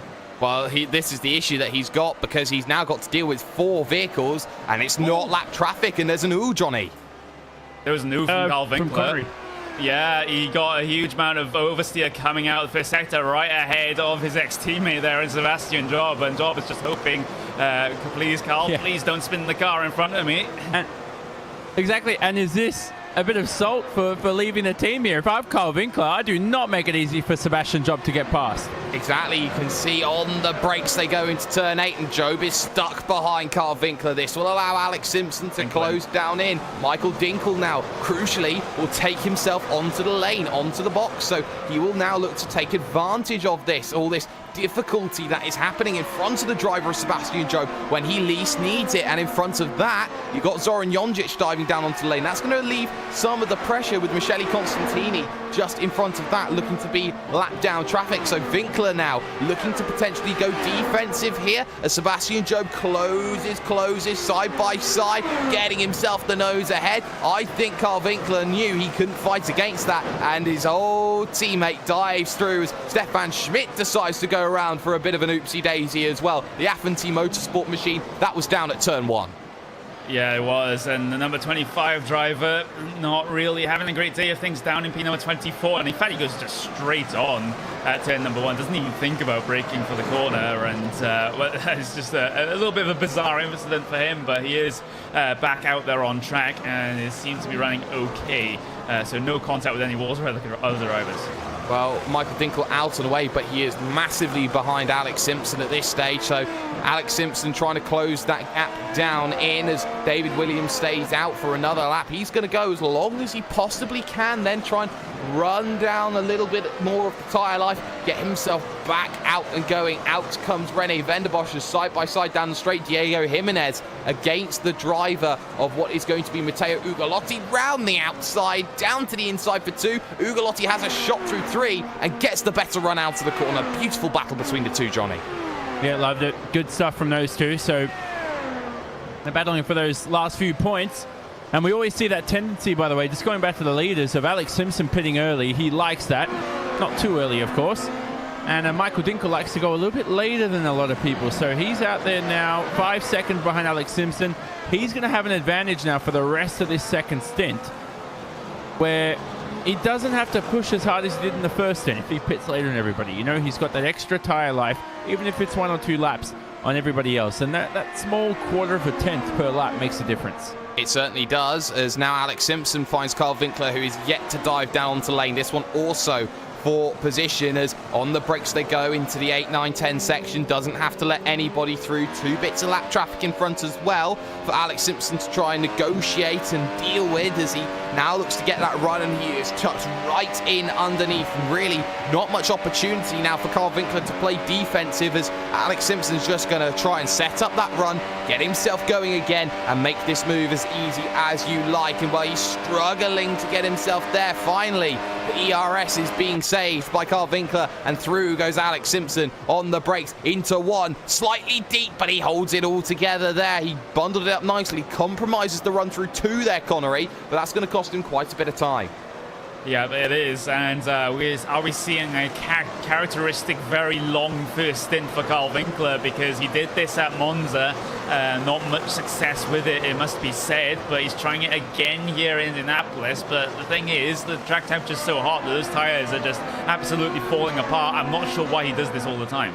Well, that is something just to keep in mind. David Williams has made his stop. He's out, he's away, and he is behind Michael Dinkel, back in 4th position on the road. He will go again, so that will be very key for his event, as Tommy Osgaard actually has been jumped in the stops. Diogo Oliveira has managed to get through. So Johnny, Diogo Oliveira, we've been talking about he needs his results. Well, right now he's currently sitting inside that top 5, 1:08.9 last lap. Yeah, to put the icing on the cake, it's his former team as well. As a lap car gets out of the way there, so he's trying to chase down. That's another lap car in front of Diogo, isn't it? It's Stefan Schmidt. So I was wondering why one car was getting out of the way and the other wasn't, but he should make his way past here on the main straight. Fairly simple move, but I think Diogo getting one on PSR, he left on good terms, and he'll just be hoping he gets that World Championship license, nothing else. And Matteo Calistani has let through the driver then of Ricardo Orozco 1 lap down. So Calistani then starting to struggle at the later stage of this event. He was up in position number 9 at one stage. He is now next to nowhere in comparison. Has had a couple of bad laps here or there. So it's a shame to see Calistani starting to struggle so much. Zoran Jonjic, though, still in 10th position, but now... Yeah, and well, we're going to look at Nicholas Rasmussen first, so we're going to keep an eye on this as Rasmussen goes defensive with Manu Domingo down into 1. He made the move, little bit of contact, argy-bargy between the two there, Connery, but no harm, no foul. Rasmussen's up to 14th again. Yep, even though these cars aren't GT cars or touring cars, little tiny taps can be a little bit sufficient. But Domingo still lost the position at this stage and trying to get that pass back. But the thing is, dropping back through the latter end of this first sector and terrible run out the corner as well. Rasmussen's basically going to run for the hills at this point. Yeah, well, Nicholas Rasmussen needs to start running, needs to start getting himself over to the finish line. And well, we're heading into that second part of the race where everything starts to run into play. Everyone starts trying to make things happen. Winkler versus Dinkel then becomes the next battle as well. Winkler surely sitting duck as they head themselves towards turn 8. A little look, he has to switch to the inside there, does Michael Dinkel, as he makes that move very comfortably indeed. But what we're going to do is we're going to take you RaceSpot TV fan immersion. Keep your eye on Zoran Jonjic in the 10. He has just got himself Moritz Lohner just behind. In fact, let's go on the 3 of Lohner. He's got Zoran Jonjic just in front.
Well, the gap is abstained at about 1.4 seconds between Lohner and Jonjic. The battle for the top 10 seats at the table for the WCS qualification we know is far from secure, and we've seen a lot that has changed the complexity of qualifying, and that much is a guarantee. But here on RaceSpot TV and iRacing Live, you've got some fantastic action going on here at Indianapolis Motor Speedway. We also have the 24 Hours of Daytona with Will and the gang. Make sure you check that one out after proceedings here.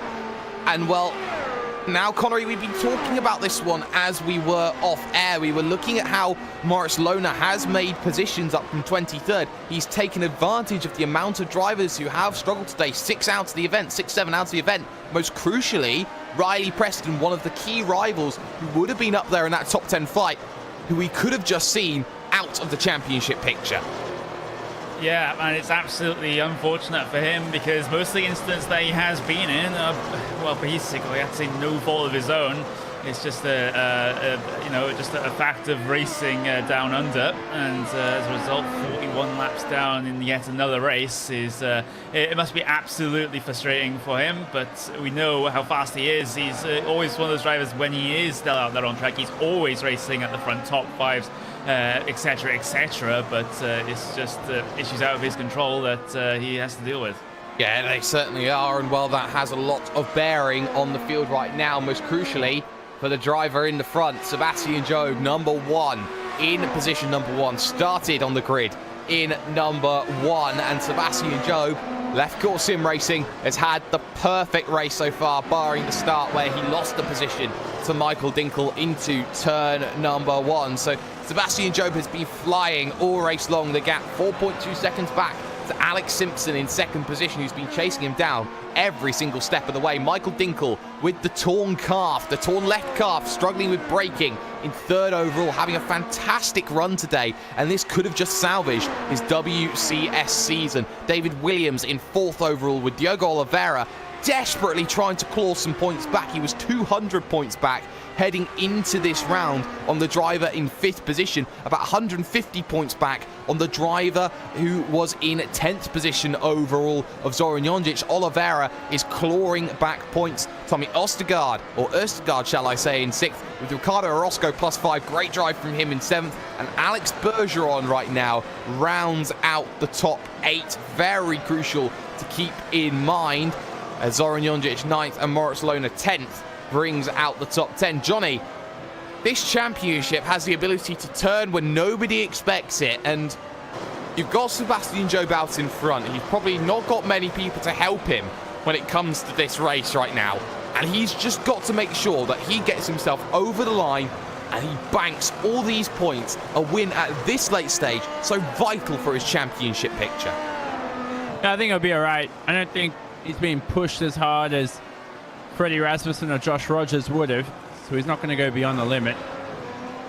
The very unique track, Indianapolis too, so very short. You're not going to make as many mistakes here either, you know. It's not that difficult of a track, so he'll be all right. I've known this track for many years. You know, my first ever sim race was at this track 10 years ago. It ended in heartbreak. Oh. I flicked on. I did my first 100% race. I came out of turn 12, you know, the one that goes on to the banked oval. Yep. And I accidentally flicked on neutral in 7th gear and the engine blew. This is with like 13 laps remaining too. Oh, Johnny. And I was on par for a podium. So to say I was traumatized by that experience, Jake, would be an understatement. Took a lot of psychiatrist, what do you call it? I've seen a psychiatrist for a few years and that kind of stuff. It was very devastating. Connery, did you get the violin out for that? My violin is actually within eyesight. I actually do own one. So you do own one? Yeah. Oh, that's fantastic. Well, anyway, racing will continue, and well, the nice little anecdote from Johnny Simone there, continuing on our action. But Moritz Lohner now. Let's think about this. He started 23rd on the grid. He had the worst qualifying I think I've ever seen out of him, Connery. And suddenly, he's in the top 10. He's salvaged it. He's gained points on key rivals. He's built that gap to Partington. And he's let only maybe Michael Dinkel, maybe David Williams behind him, get themselves back through into a position where they can overtake him. Lohner is playing the game perfectly. He doesn't care if it's 1st or 10th. He's going to make it. It's just a sign of a fantastic driver. You can have all the pace in the world, but if you keep your composure in the face of adversity, like having an incident early on, like having a bad qualifying session, then you could be counted as one of the best drivers if you are still cool in that sort of situation. And that's exactly what Moritz Lohner has done now. And he still has a potential position to gain over Zoran Jonjic here, even though Jonjic is managing the gap slightly. And behind is also Michael Bartington is catching slightly bit by bit, 10th by 10th. So he's in a little bit of a no man's land right now, but he could have company by the end of this race. 27.5 laps to go for him. Well, 27.5 laps, and the gap he's got to close is fully 5 seconds. So Michael Partington, 5 seconds to catch by the end of this event. 10th by 10th at this stage. That's going to claw him back about 2.5 seconds. So he's got to be pushing 2-3 tenths a lap. He's looking at the 109 flats maybe to try and push the driver Moritz Lohner right to his breaking point. And even if he doesn't catch Johnny, the crucial thing is he's applying the pressure to the 3 machine. Lohner's now having to drive a little bit more aggressive to try and keep out of arm's reach Michael Partington, and that's where the test of the character of Moritz Lohner comes into play. Yeah, believe me, drivers look at their relative times, and it does get into the head. You start creeping in 10th by 10th, and the laps start to decrease, and you're like, oh wait, he's no longer 4.3 seconds behind. It's 1.8. It gets on your nerves.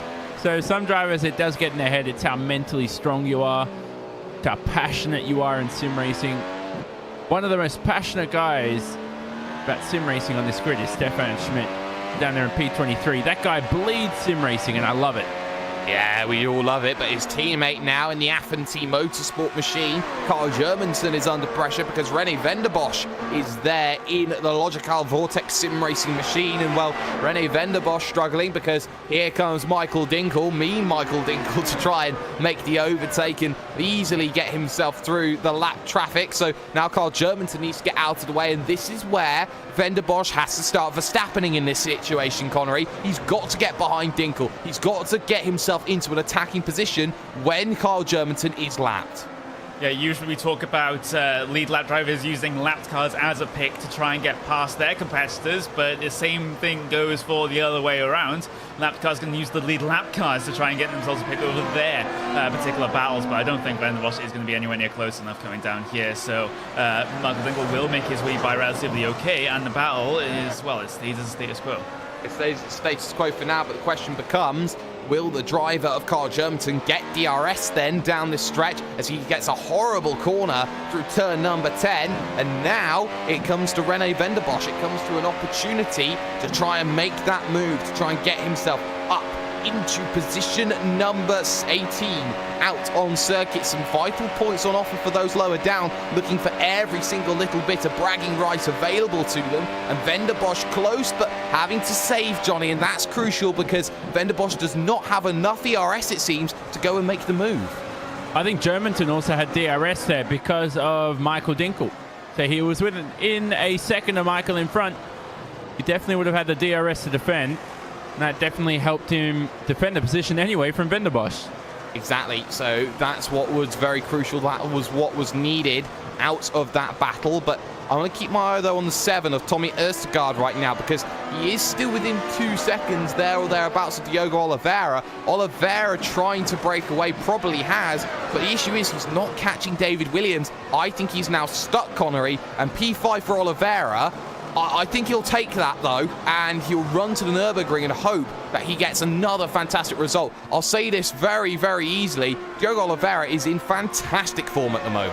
Yeah, this kind of result will get him very close. In fact, it might just edge him inside of that top 10 with 1 round to go, which will be absolutely crucial for him. He's one of these drivers currently P number 13 in points. So we've got Michael Partington, Michael Dinkel, and Zoran Jonjic, Roscoe ahead of him. So he's going to score points over Roscoe as we look back towards Carl Germanson. Yeah, he's lost the position. Down into turn number 1 as easy as you would like from René Venderbosch. He got down to the inside onto the braking zone. And, well, Carl Germanson, not much you can argue about that one. That was a comfortable move when things get themselves done. So Carl Germanson then just making sure that he's keeping himself within that gap there to stay with René Venderbosch. But you can see how much he's struggling, though, on the tyres with the dirty air effect. And this is very crucial to talk about as well here, Johnny, is the fact that these gaps now are opening up. These gaps have extended, and that's just a testament to maybe what we could say the 2-split, 1-split format, where we're down into 1 split today, and we're seeing the different ranges and driver skill come to the fold. Yeah, there's a lot of drivers from split 2 here that we're not used to, as you said, Jake. So the talent's more spread out. There's less close battles. Everyone's over at that crummy Daytona 24-hour race. Don't watch that race. Watch here, all right?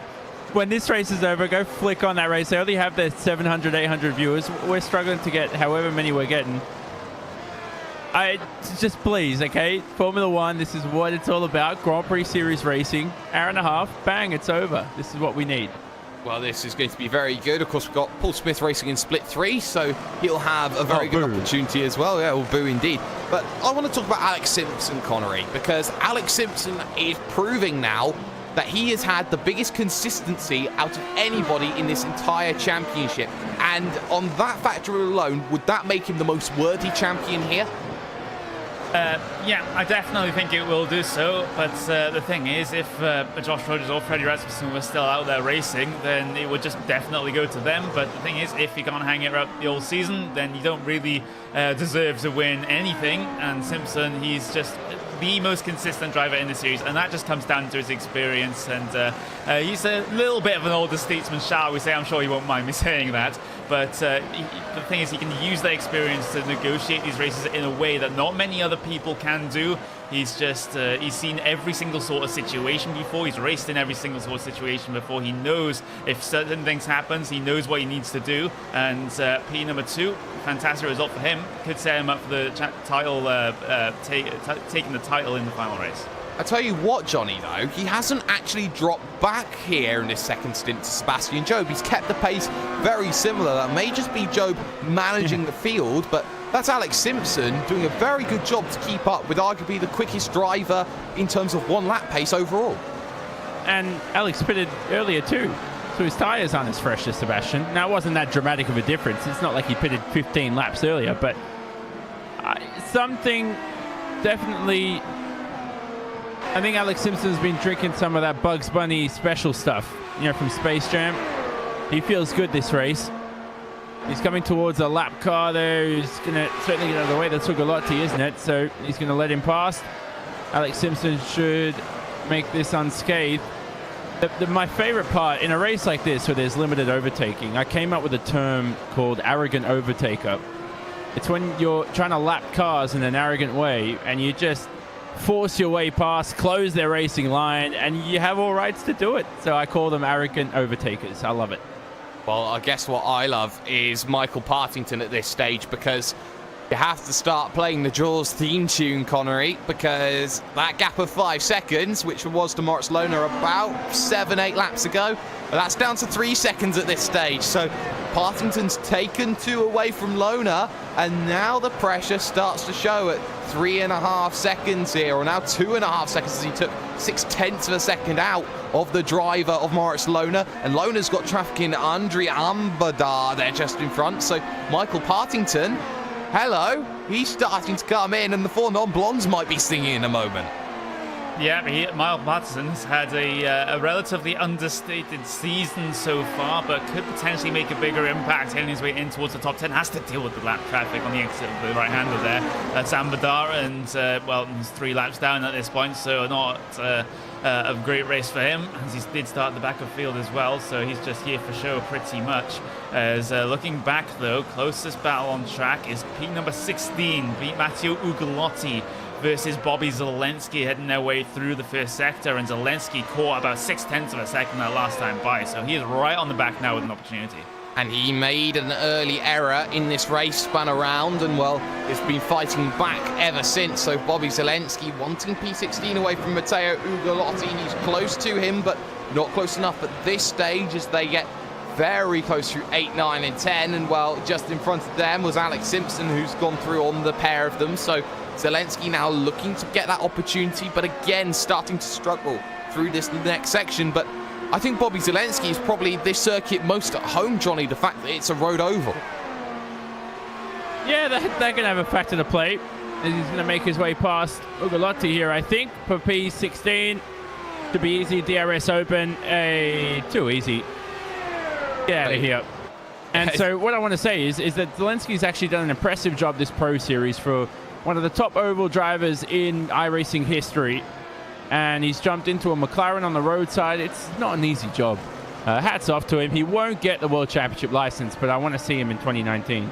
Yeah, we certainly want to see how well he can improve after 1 year. We've seen what he's done from nothing to 6 months. There's surely more room of development for a driver as talented as Bobby Zelensky is. Keep an eye on the gap, though. Partington versus Lohner, because Partington is going to be closing that gap, 109.2. What's the difference from Lohner? Another 109.6. So now Moritz Lohner is dropping back. The gap now falls under 2 seconds for the first time in this race. And Michael Partington now suddenly sees that he needs to fight for a championship. Every point is crucial. He's losing on Jonjic. He's losing on Oliveira. He's losing on Dinkel. He now has to make sure that he gains on Lohner, that he gains on Preston, that he has a shot of being inside that top 10 come to the final race at the Nürburgring, Connery.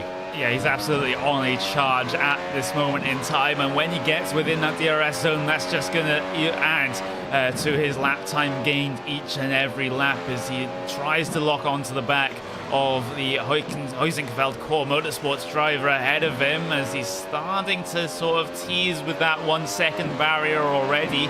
I don't think he's going to get it this time, but next time it's definitely on the cards. It certainly is, and it's a 12-11 point swing. Either way, it will be 22 points plus minus between the pair of them. That's going to be crucial. They pitted on exactly the same lap as well. This is not a case of tyres versus tyres. This is a case of driver versus driver. And Lohner again loses 0.3 of a second. The gap comes down to just 1.2 between the pair of them. And soon, Johnny, DRS will come into play for Michael Partington. His championship will suddenly start to see some light as there's a massive missed apex there from Lohner. Oh, and Partington does the same. He's off into the grass and he loses about half a second. So double whammy for the both of them. Something went wrong at the same corner of the circuit. And Partington's going to pick up the pace here.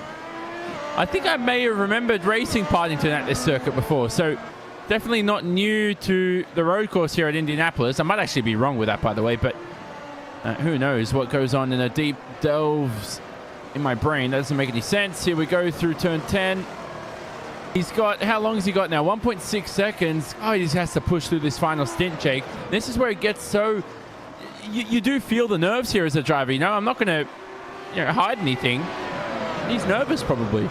Yeah, he probably is. He's trying to make decisions, make things happen, but he's being a little bit too aggressive. He carried too much pace into that turn number 5 corner. That was enough that put him pretty much out of contention then for the next small sort of stage. We are looking at this battle now, which is just falling 1 lap down. Sebastian Job stuck in the middle with Rasmussen and Prato, and well, Nicholas Rasmussen's not going to let this position go easy. He knows that he's got to defend from Victor Prato behind. You can see he moves to the inside instead of the outside, allows Sebastian Job that opportunity to go through, but now he's got to play defense on Victor Prato, who will look to set up turn 1, set up the cutback at turn 2, set up the cutback then at turn number 3 into 4, and he looks for the inside, but he just wasn't committed enough to make that lunge. And well, Nicholas Rasmussen was always going to shut the door in that situation, Connery. Here comes turn 6 coming up, and well, still not able to make it happen.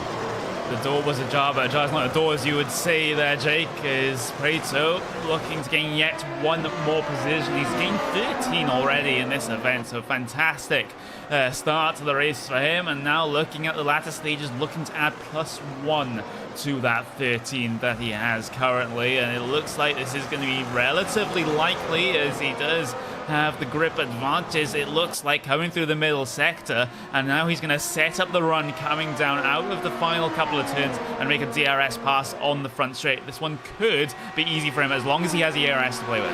As long as he has that ERS, you can see the gap 0.2 of a second. That will look to try and close, but the ERS slightly being saved yet by Victor Prato, and DRS as well for Nicholas Rasmussen means there's no overtaking opportunity. Rasmussen survives, lives another day, but look at Michael Partington. He is blitzing back down Moritz Lohner, and well, you talk about immaculate driving right now, Johnny. Partington is on fire. Yeah, he's on fire ever since that off-track moment before, so he really should have capitalized on that opportunity with Lochner running wide. I don't know if there's oil on the racetrack. That certainly doesn't happen in iRacing, so who knows what's going to happen towards the end of this race. But as you say, he's got the momentum here. Let's see him continuing on and keep pushing, prospering onwards to hopefully a top 10 position. Well, that seems to be the case at this stage, so he needs to keep himself through. It was only a 109.5 though on that last lap, but Loner, crucially, 109.8. He dropped 0.3 still. The gap again back to 1.2. Hold your breath through this right-hander. Don't get too greedy through here, Michael. He's fine. He is inched to perfection again, Connery, and now he can get within 1 second. Now he can start thinking about the DRS activation points, and now he can start thinking, how do I plan this next move to get myself one position? I know I'm 5 seconds back of Zoran Jonjic. I'm not sure I'll get there in time.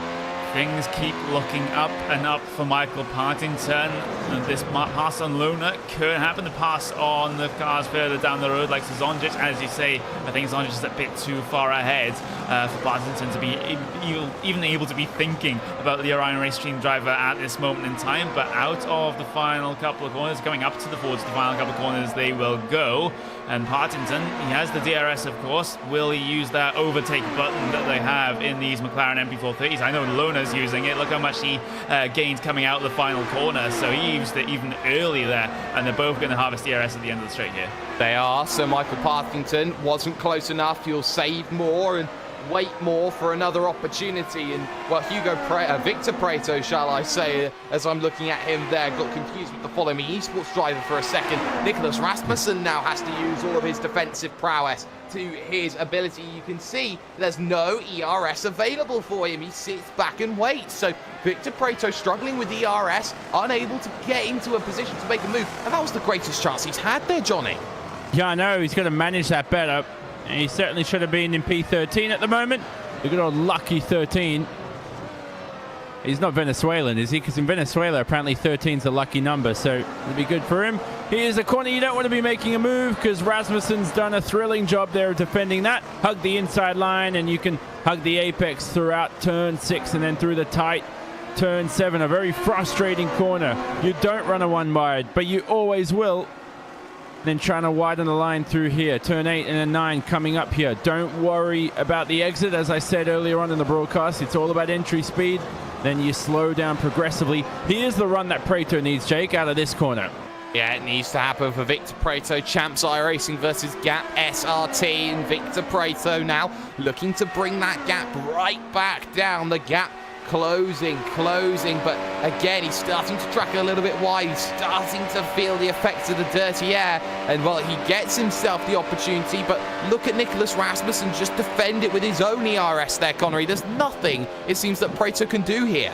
It's still management issues. Preto, again, he was harvesting ERS coming down the middle of the straight, and you can't be affording to do that if you're going to go for a pass coming down to turn number 1, and if the driver ahead of you is using that overtake button to defend from an overtake. So Preto, he has to wind up for a couple laps here, just sit behind, just get a couple of laps of ERS harvested into those batteries, and then deploy it all at once coming out the final corner, because there's no point in doing what he's doing right now.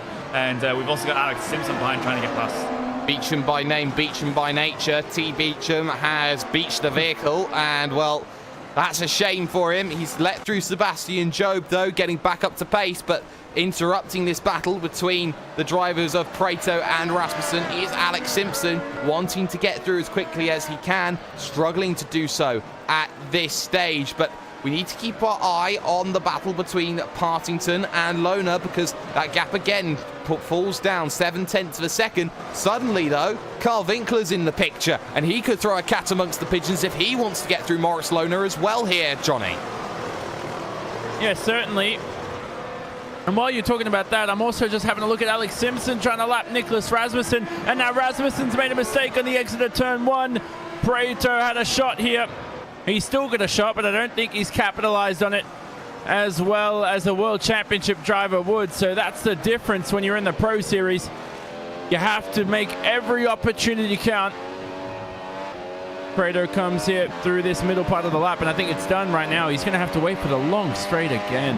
He is, and now Michael Partington, closest he's ever been to the driver of Moritz Lohner in the Huizenfeld Core Motorsports machine as well. The gap comes in. Look, though, behind. Carl Winkler is having a storming run with the newer tyres. Defensive line taken, and suddenly mugged at turn 1. Fantastic. Back to the outside. Tries Michael Partington. Forces the gap down the inside. Beautifully hangs him out to dry, and Carl Winkler will be incensed, Connery. That was an absolutely beautiful reply there for Michael Partington. With the older tyres, Michael Partington doesn't care that he has the older tyres there. Gets one back on Carl Winkler. Replay on screen. Well, that was just a pure case of brutality from the driver of Michael Partington. He knew he wanted to make that move, Johnny. He knew he didn't want Carl Winkler in the picture, and he said, no, you can sit and you can wait on the naughty step. That's a nice job by Carl not to just take him out like 90% of sim racers would. And right now Carl's made a mistake, so you see what happens when you be the nice guy. Things don't always go your way, but I think just great spatial awareness by Carl. Didn't make contact with Mike Partington. Hats off to Mike. Thrilling move, and that's why I think Michael should be in the World Championship, because he can do a move like that, and you need to have this gritty, strong, broad shoulders when you get to the World Championship level when it comes to racecraft. Oh, you do. Sometimes you do have to be ruthless. Michael Partington was that ruthless driver, but it's not over because he's starting to drop back now from Moritz Lohner. He's starting to worry about two different factors. The last thing that you need when you are trying to fight for a championship is to think about two factors at exactly the same time. Behind that, though, Victor Preto unable to do anything right now about Nicholas Rasmussen. He has to let through Michael Dinkel, and I think the battle's gone, Connery. Yeah, I think battle has gone, but the battle between Lohner and Partington, that is still on. A slight mistake coming through the first sector for Lohner has brought Partington back into things. No opportunity, of course, into turn number 8. We've said many times that the opportunity isn't really on. There's again, Lohner makes a slight mistake coming through the apex of turn number 8. Partington now right on the back, ready to pounce down in towards turn number 1. If he gets a good run out of here, the runs are equal coming out of here. Slipstream and DRS will be in effect for Partington. Winkler is too far back, and actually, does he tag the wall there, Jake? Yeah, I think there's damage on the front wing of Michael Partington as well. He's got to be so careful about that. That's why the top speed's down. That's why Carl Winkler will be charging back through. And that's why you're seeing Michael Partington drop. And this time, it's a lot easier from him into 1. And Carl Winkler this time gave him less room on the run into 1. Easy jobs from Carl Winkler. He made that position and he made it count. And a big, big wiggle. 1 wiggle, 2 wiggle, red wiggle, blue wiggle for the driver of what was going to be Moritz Lohner. Lohner survives, but for how much longer, Johnny? We'll see. He's going to keep it together in this first sector, because once you have those small couple of wiggles in the car, it gets worse and worse here. And Partington already had a front wing change at his first stop. Don't forget there, Jake. 8.2 second pit stop. He's got more damage in this second stint to deal with. He hasn't had a clean car for this race, so it's become worse off for him. He's only in 12th too, not the points he needs. No, it's not, and he needs Carl Winkler now to start being aggressive with the driver of Moritz Lohner in front. We say it all the time, use it as a pick when he crosses the line. He's got 7 laps to go, 8 laps to go even in this event, Connery, and 8 laps to make something happen. You can see already how Partington's dropping back. Yeah, and the course and racing car is usually very good in a straight line, as well as Winkler closing down to number 1 of Lohner down towards the inside to try and defend. Winkler has to break around the outside, side by side through the first sector. They will go, but Winkler will have the position, and Lohner will just have to drop back just for the moment. And where does this put Partington? He's still on the back of this train, but the thing is, that wasn't as much of a slow up that he needed for Lohner to have to bring him back into things. He's still right on the back, heading down towards turn number 6 though, but again, 6 isn't really a place where you can overtake.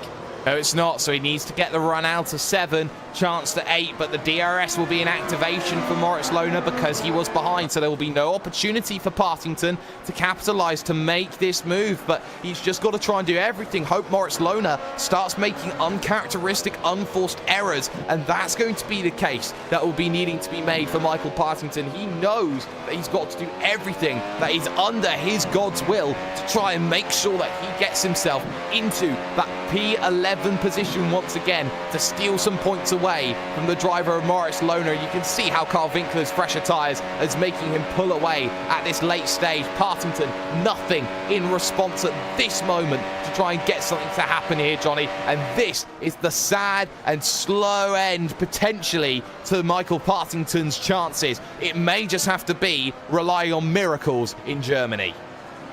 Possibly. We'll see what happens towards the end of this race. We've seen some catastrophic finishes in motor racing in the past. Could see another one here today. Partington has the pace in this first sector, so let's see what happens here. He's very close to Moritz Lohner, who, I mean, let's not sugarcoat it, Jake. He is struggling immensely in this final stint.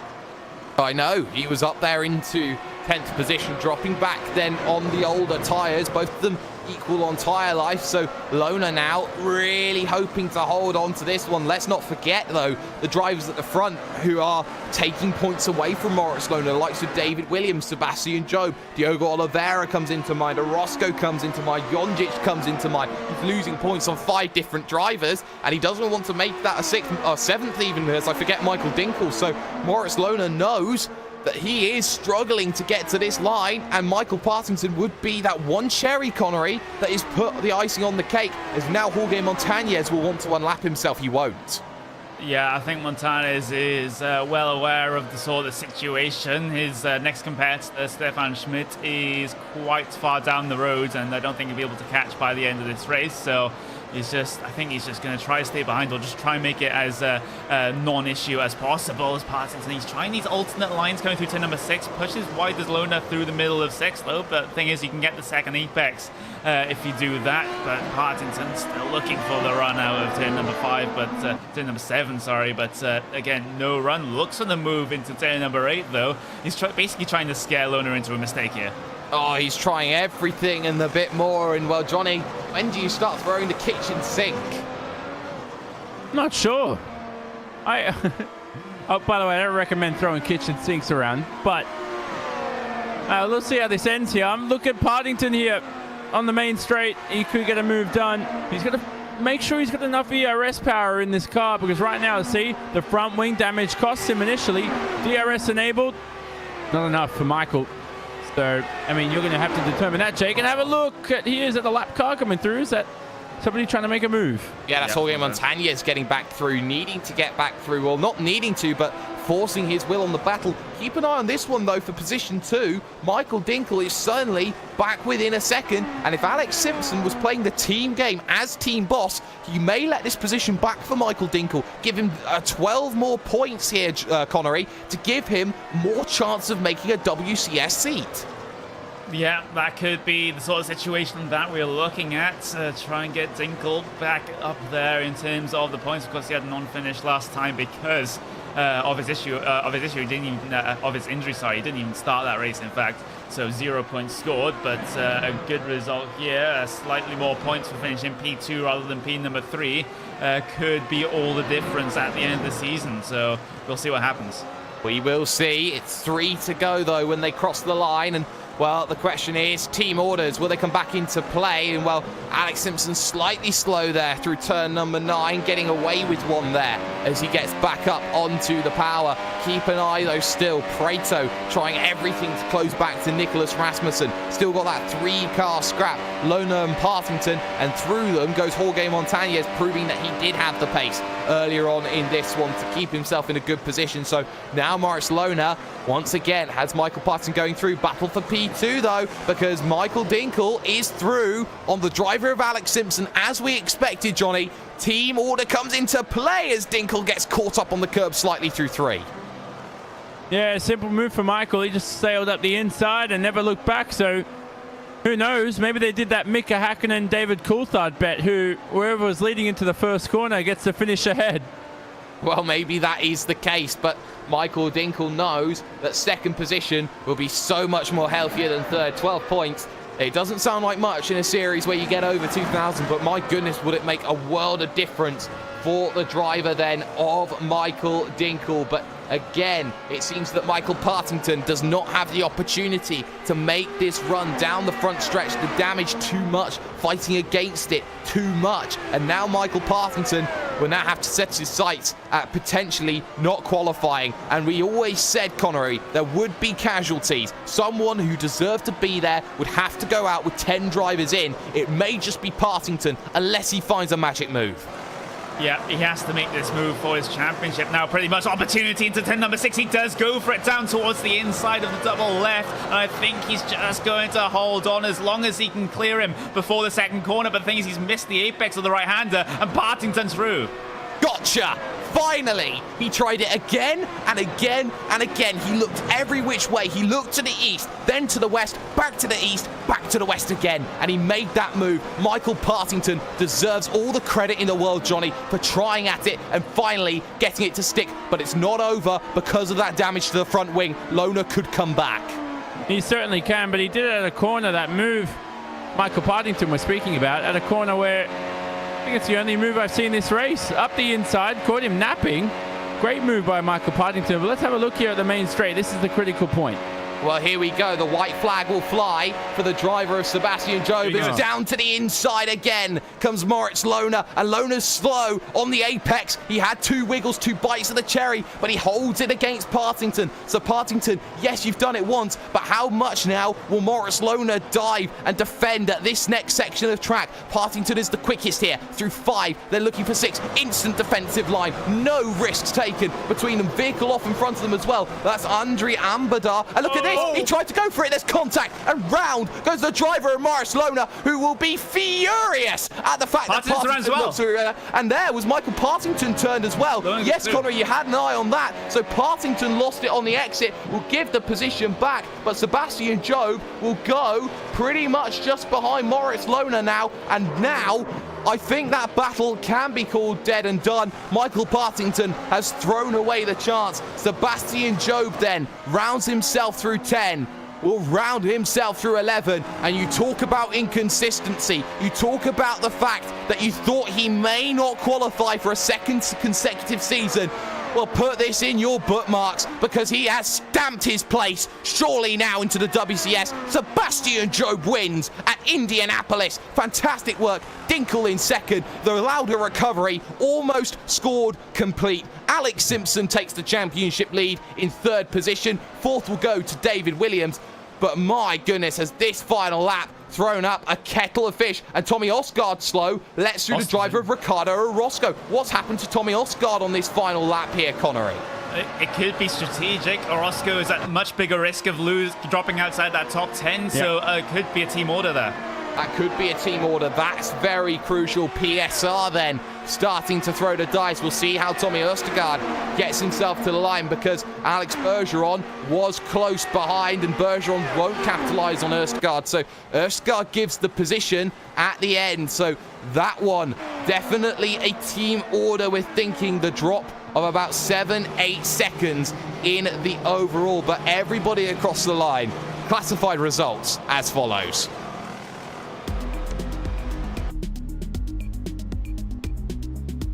Well, Sebastian Job deserved everything that came his way today. Pole position, he got himself there. The race win as well. An hour, 24 minutes, 43 seconds. He takes the win by 6 2/3 over Michael Dinkel. Great drive with a torn calf in second. Alex Simpson takes the championship lead, though, in 3rd. David Williams will finish in 4th position ahead of Diogo Oliveira, who slimly keeps his championship hopes alive. Ricardo Orozco finishes in 6th. Tommy Østegård in 7th, letting through his teammate there on the last lap. Alex Bergeron will finish 8th with Zoran Jonjic, 9th, and Carl Winkler rounding out the top 10 with a great recovery for him. And then you look onto that second page, Lona and Partington. We'll get a look at that then when we come back after a soon-needed break. Nicholas Rasmussen as well, doing well in 13th. Victor Prato and Manu Domingo. And then you see the likes then of Matteo Calastani down the order. Vehicles laps down and further. Diego Jimenez, one of them. You look at Antenor Jr. having an incident towards the end of this event. And drivers who failed to finish, the likes of Jan Brezina, the likes of Andrew Adair Saunders, the likes of Istvan Ballo, Thomas Busch, and most crucially, Riley Preston as well. His championship could be all but done, but we're not all here done on iRacing Live. Stay with us. The post-race show coming to you after this on the iRacing Road to Pro.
Talk about championship-defining moments. The difference between getting into the top 10 and out of the top 10. Well, the final lap has certainly proven here today that this could be the end of an opportunity for one Evolution Racing Team driver. Michael Partington had the chance. He got through by hook or by crook, but then he gave it away the very next opportunity that he could. So here on the post-race show, Jake Sperry, hashtag do you mind, Connery Maddock, Jonathan Simone. Connery, we're going to get a replay then of exactly what happened there on that final lap. And into turn 7, into turn 1, the move was made back there. Moritz Lohner very comfortably made that move, but it's when they get to turn 7 that the interesting part happens, because Lohner looks to defend that line, but there was always ever going to be an overlap at that stage. Yeah, exactly. Partington tried to hang it around the outside at turn number 6, had the slightest of overlaps coming down into turn number 7, goes for the lunge, and that's perhaps the lunge they shouldn't be going for, and runs into the sort of the rear right of Moritz Lohner. There is just a punt to the outside of the corner, but luckily for Moritz Lohner, I think Partington struggled to get the traction down coming out of turn number 7, had his own self-spin, and that meant the positions reversed again, and Lohner is the one that comes away the least hurt. He does, as he maintained his position. But Johnny, you know, you look at the position that it's put the driver of what was going to be Moritz Lohner in.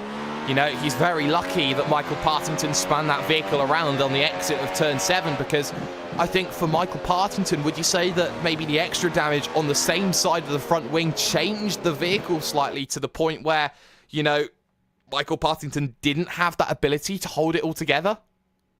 That could have been the case for sure. So the front wing damage has a whole lot of an effect, mostly on that main straight where you lose a lot of straight line speed. So the handling as well can be affected. But what an entertaining finish, by the way, we had to that race.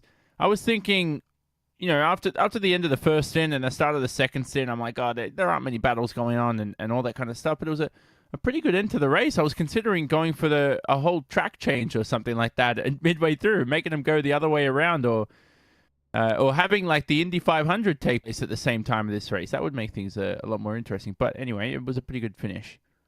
Run Indy bike. That's my suggestion for the next one. Run Indy bike. It's never run. But Johnny, you know what? You like talking to Apex Racing UK drivers? I'll give you another opportunity. Alex Simpson joining you. Currently, what should be the championship leader heading to this event. Yeah, we'll see if he likes my track idea. Probably not. But Alex Simpson's with me right now. Alex, first off, congratulations. Another podium to your name. You're pretty much sealed back into the World Championship for 2018 at this stage. How does it feel to know that? Is it more comfortable heading into that final round at the Nürburgring? Yeah, hello, Johnny, everyone. Yeah, feels good. I mean, that was the goal, really, this season, was just to come and get my license back. And yeah, with one race to go now. I think it's 500 points clear or something like that of 10th, so it should be locked in. So yeah, dead chuffed right now. So. And you tend to make early pit stops too, compared to most other drivers. Is that something that you're intending to do as well today? And you're still pretty quick compared to Sebastian in the second stint, even though he pitted later than you. Yeah, I didn't want to pit then at all. That was about 3 or 4 laps early for me this race. I don't know if you caught it or not, but I had a massive broadside moment as I came onto the oval, and yeah, my tyres were just gone at that point. So yeah. Michael was behind me. I realised I was going to slow him up pretty quickly, so I couldn't limp the car around. I felt like I was going to lose 3 or 4 seconds just staying out there. So I just brought it in, and just basically the whole second stint was just all about tyre management. Just no wheel spin, no lockups, everything I do to get them to last that and keep the pace up. And for the most part, it was okay. But the last 3 or 4 laps, I really started to feel them. Michael was quite close as well, so I just said to him, I said, look, if you get close, go for it, because I can't really do too much here. I can't push on. So it was good. It was a good race. I'm happy with podium. I'm happy that pace was relatively good. I mean, that's the first time I think this season where I've been able to physically match Seb's pace in the first stint. I was really happy with that. Car felt nice. We had a touch of understeer coming onto the back straight that if that wasn't there, it would have been absolutely delightful. But apart from that, it was lovely. I gave a lot of credit to your dad for making a great pit stop, finding you some clean air. Do I have to take that credit back now? No, because he was the one who called me in. He let me know that I would come out in clear air, exactly that, with the gap. And we weren't too worried because obviously you can get past here with the big long straight and DRS and everything else. So, but yeah, it was forced more than strategical. And quickly give out your thank yous and plug your team in if you need to. Yeah, well, thank you to you guys as always, and thanks for the podcast the other day. I enjoyed listening to that back as well. Thank you. And yeah, to all the team members that helped out this week, really, just comparing all the data and stuff out, it was really good. I felt really strong going into this race, and it showed. To my old man, as always, my rock kept me calm when I got a bit of red mist in the middle of the race. And yeah, to the sponsors, so SDK Gaming, St. Peter's PC Systems, Leo Bodnar, and JCL Sim Racing.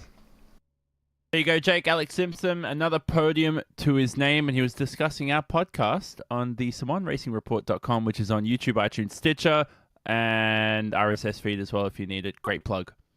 Well, I'll go even cheaper of a plug. Alex Simpson's been very vocal about the way that he likes the iRankings when it comes to SimRacingObserver.com. So an eye for an eye.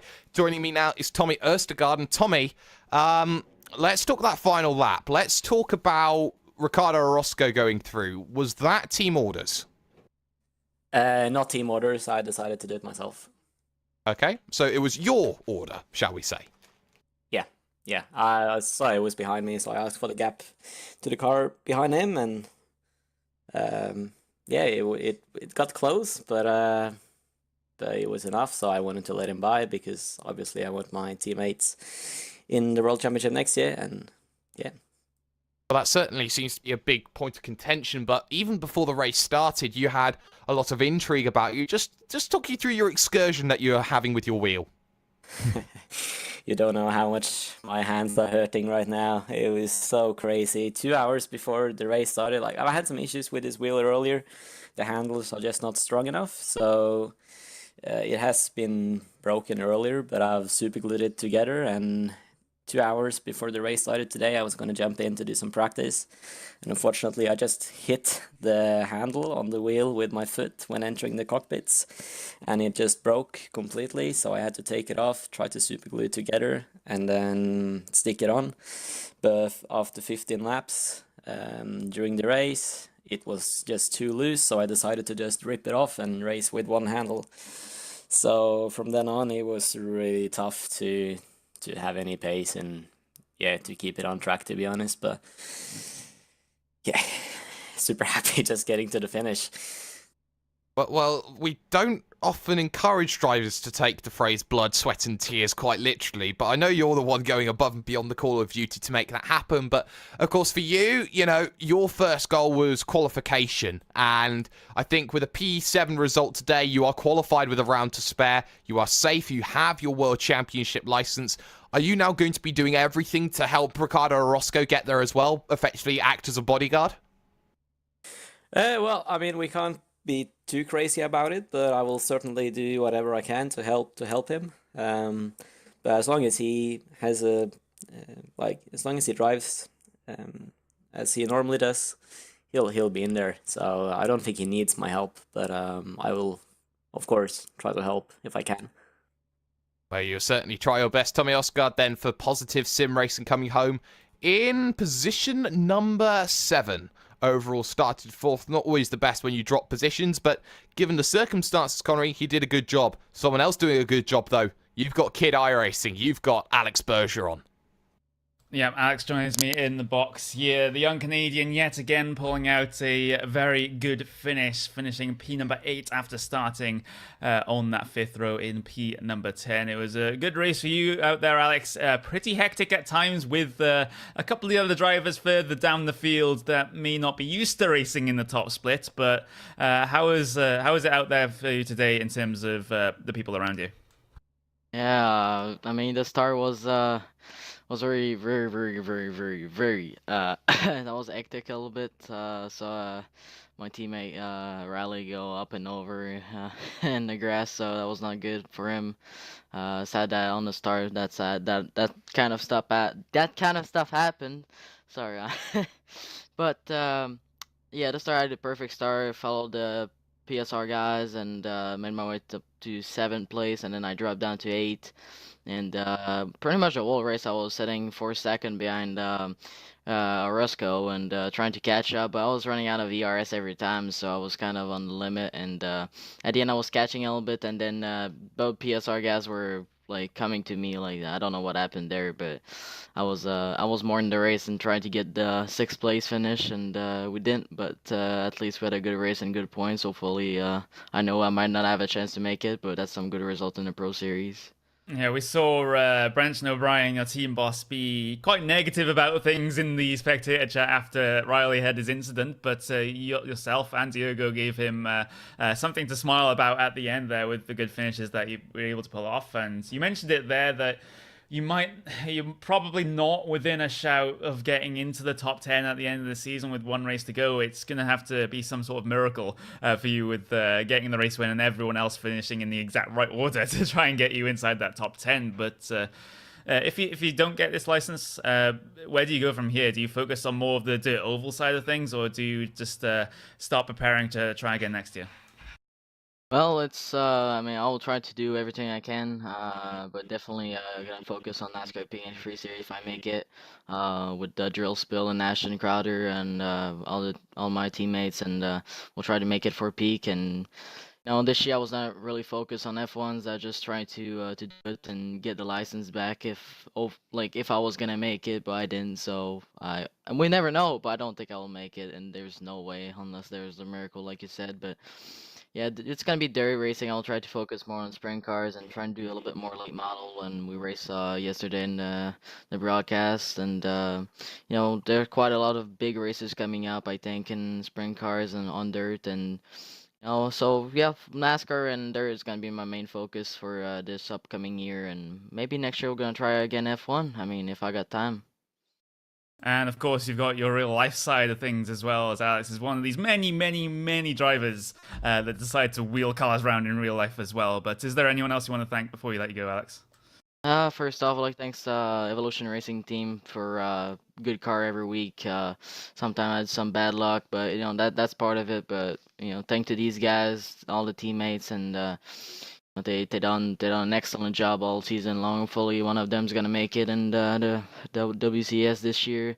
Thanks to them. Thanks to my sponsors, Inc. and the Drill Spill, CrowderCrew.com, Ashton Crowder, and you guys for broadcasting every week. That's pretty awesome. So thank you guys, and we'll see you hopefully in Nürburgring. We will see you for the Nürburgring. And Jake, good finish for him, even though he's not going to get a license, or probably won't get a license for the World Championship next season. Still able to pull out those good results, though. Exactly. Putting the good results in, maybe a little bit too late in the season for Alex Bergstrom, but still, it gives himself some very good points, some good exposure, puts him on the driver market in terms of road in case anything does happen. But unfortunately, that's going to be all that we have time for here on RaceSpot TV. But don't fret, the 24 hours of Daytona is still going on along with me. And of course, or RaceSpot TV, shall I say. And of course, the guys at V8 Online. Do not forget also, Paul's doing some Pro Mazda as well, all on his merry lonesome. So make sure you join Paul, give him some love as well later on today. But big thanks have to go to Wern Designs, official graphics partner here at RaceSpot TV. Appgineer and ATVO, the official graphics overlays here at RaceSpot TV. Of course, the animation's done by Simon Grossman. Nick Thiessen would be doing the live timing and scoring over for the 24 Hours of Daytona. And of course, a special thanks has to go to Istvan Ballos, Track Cam Paxa Gourmet. Make sure you check them out. The finale, though, how crucial to the Nürburgring. We will need to go to the Nürburgring to settle the scores. There will be tears, there will be fears, and there will be a lot of upset come the end of this season. But one thing's for sure, Sebastian Joeb's safe. The championship lead's changed. And well, the Nürburgring has so much to offer for the finale, the last chance saloon of this, the iRacing Road Pro Series. I've been #YouMind Jake Sperry. That's Connery Maddock, Jonathan Simone, and Paul Smith. We'll see you all next time. Have a good one.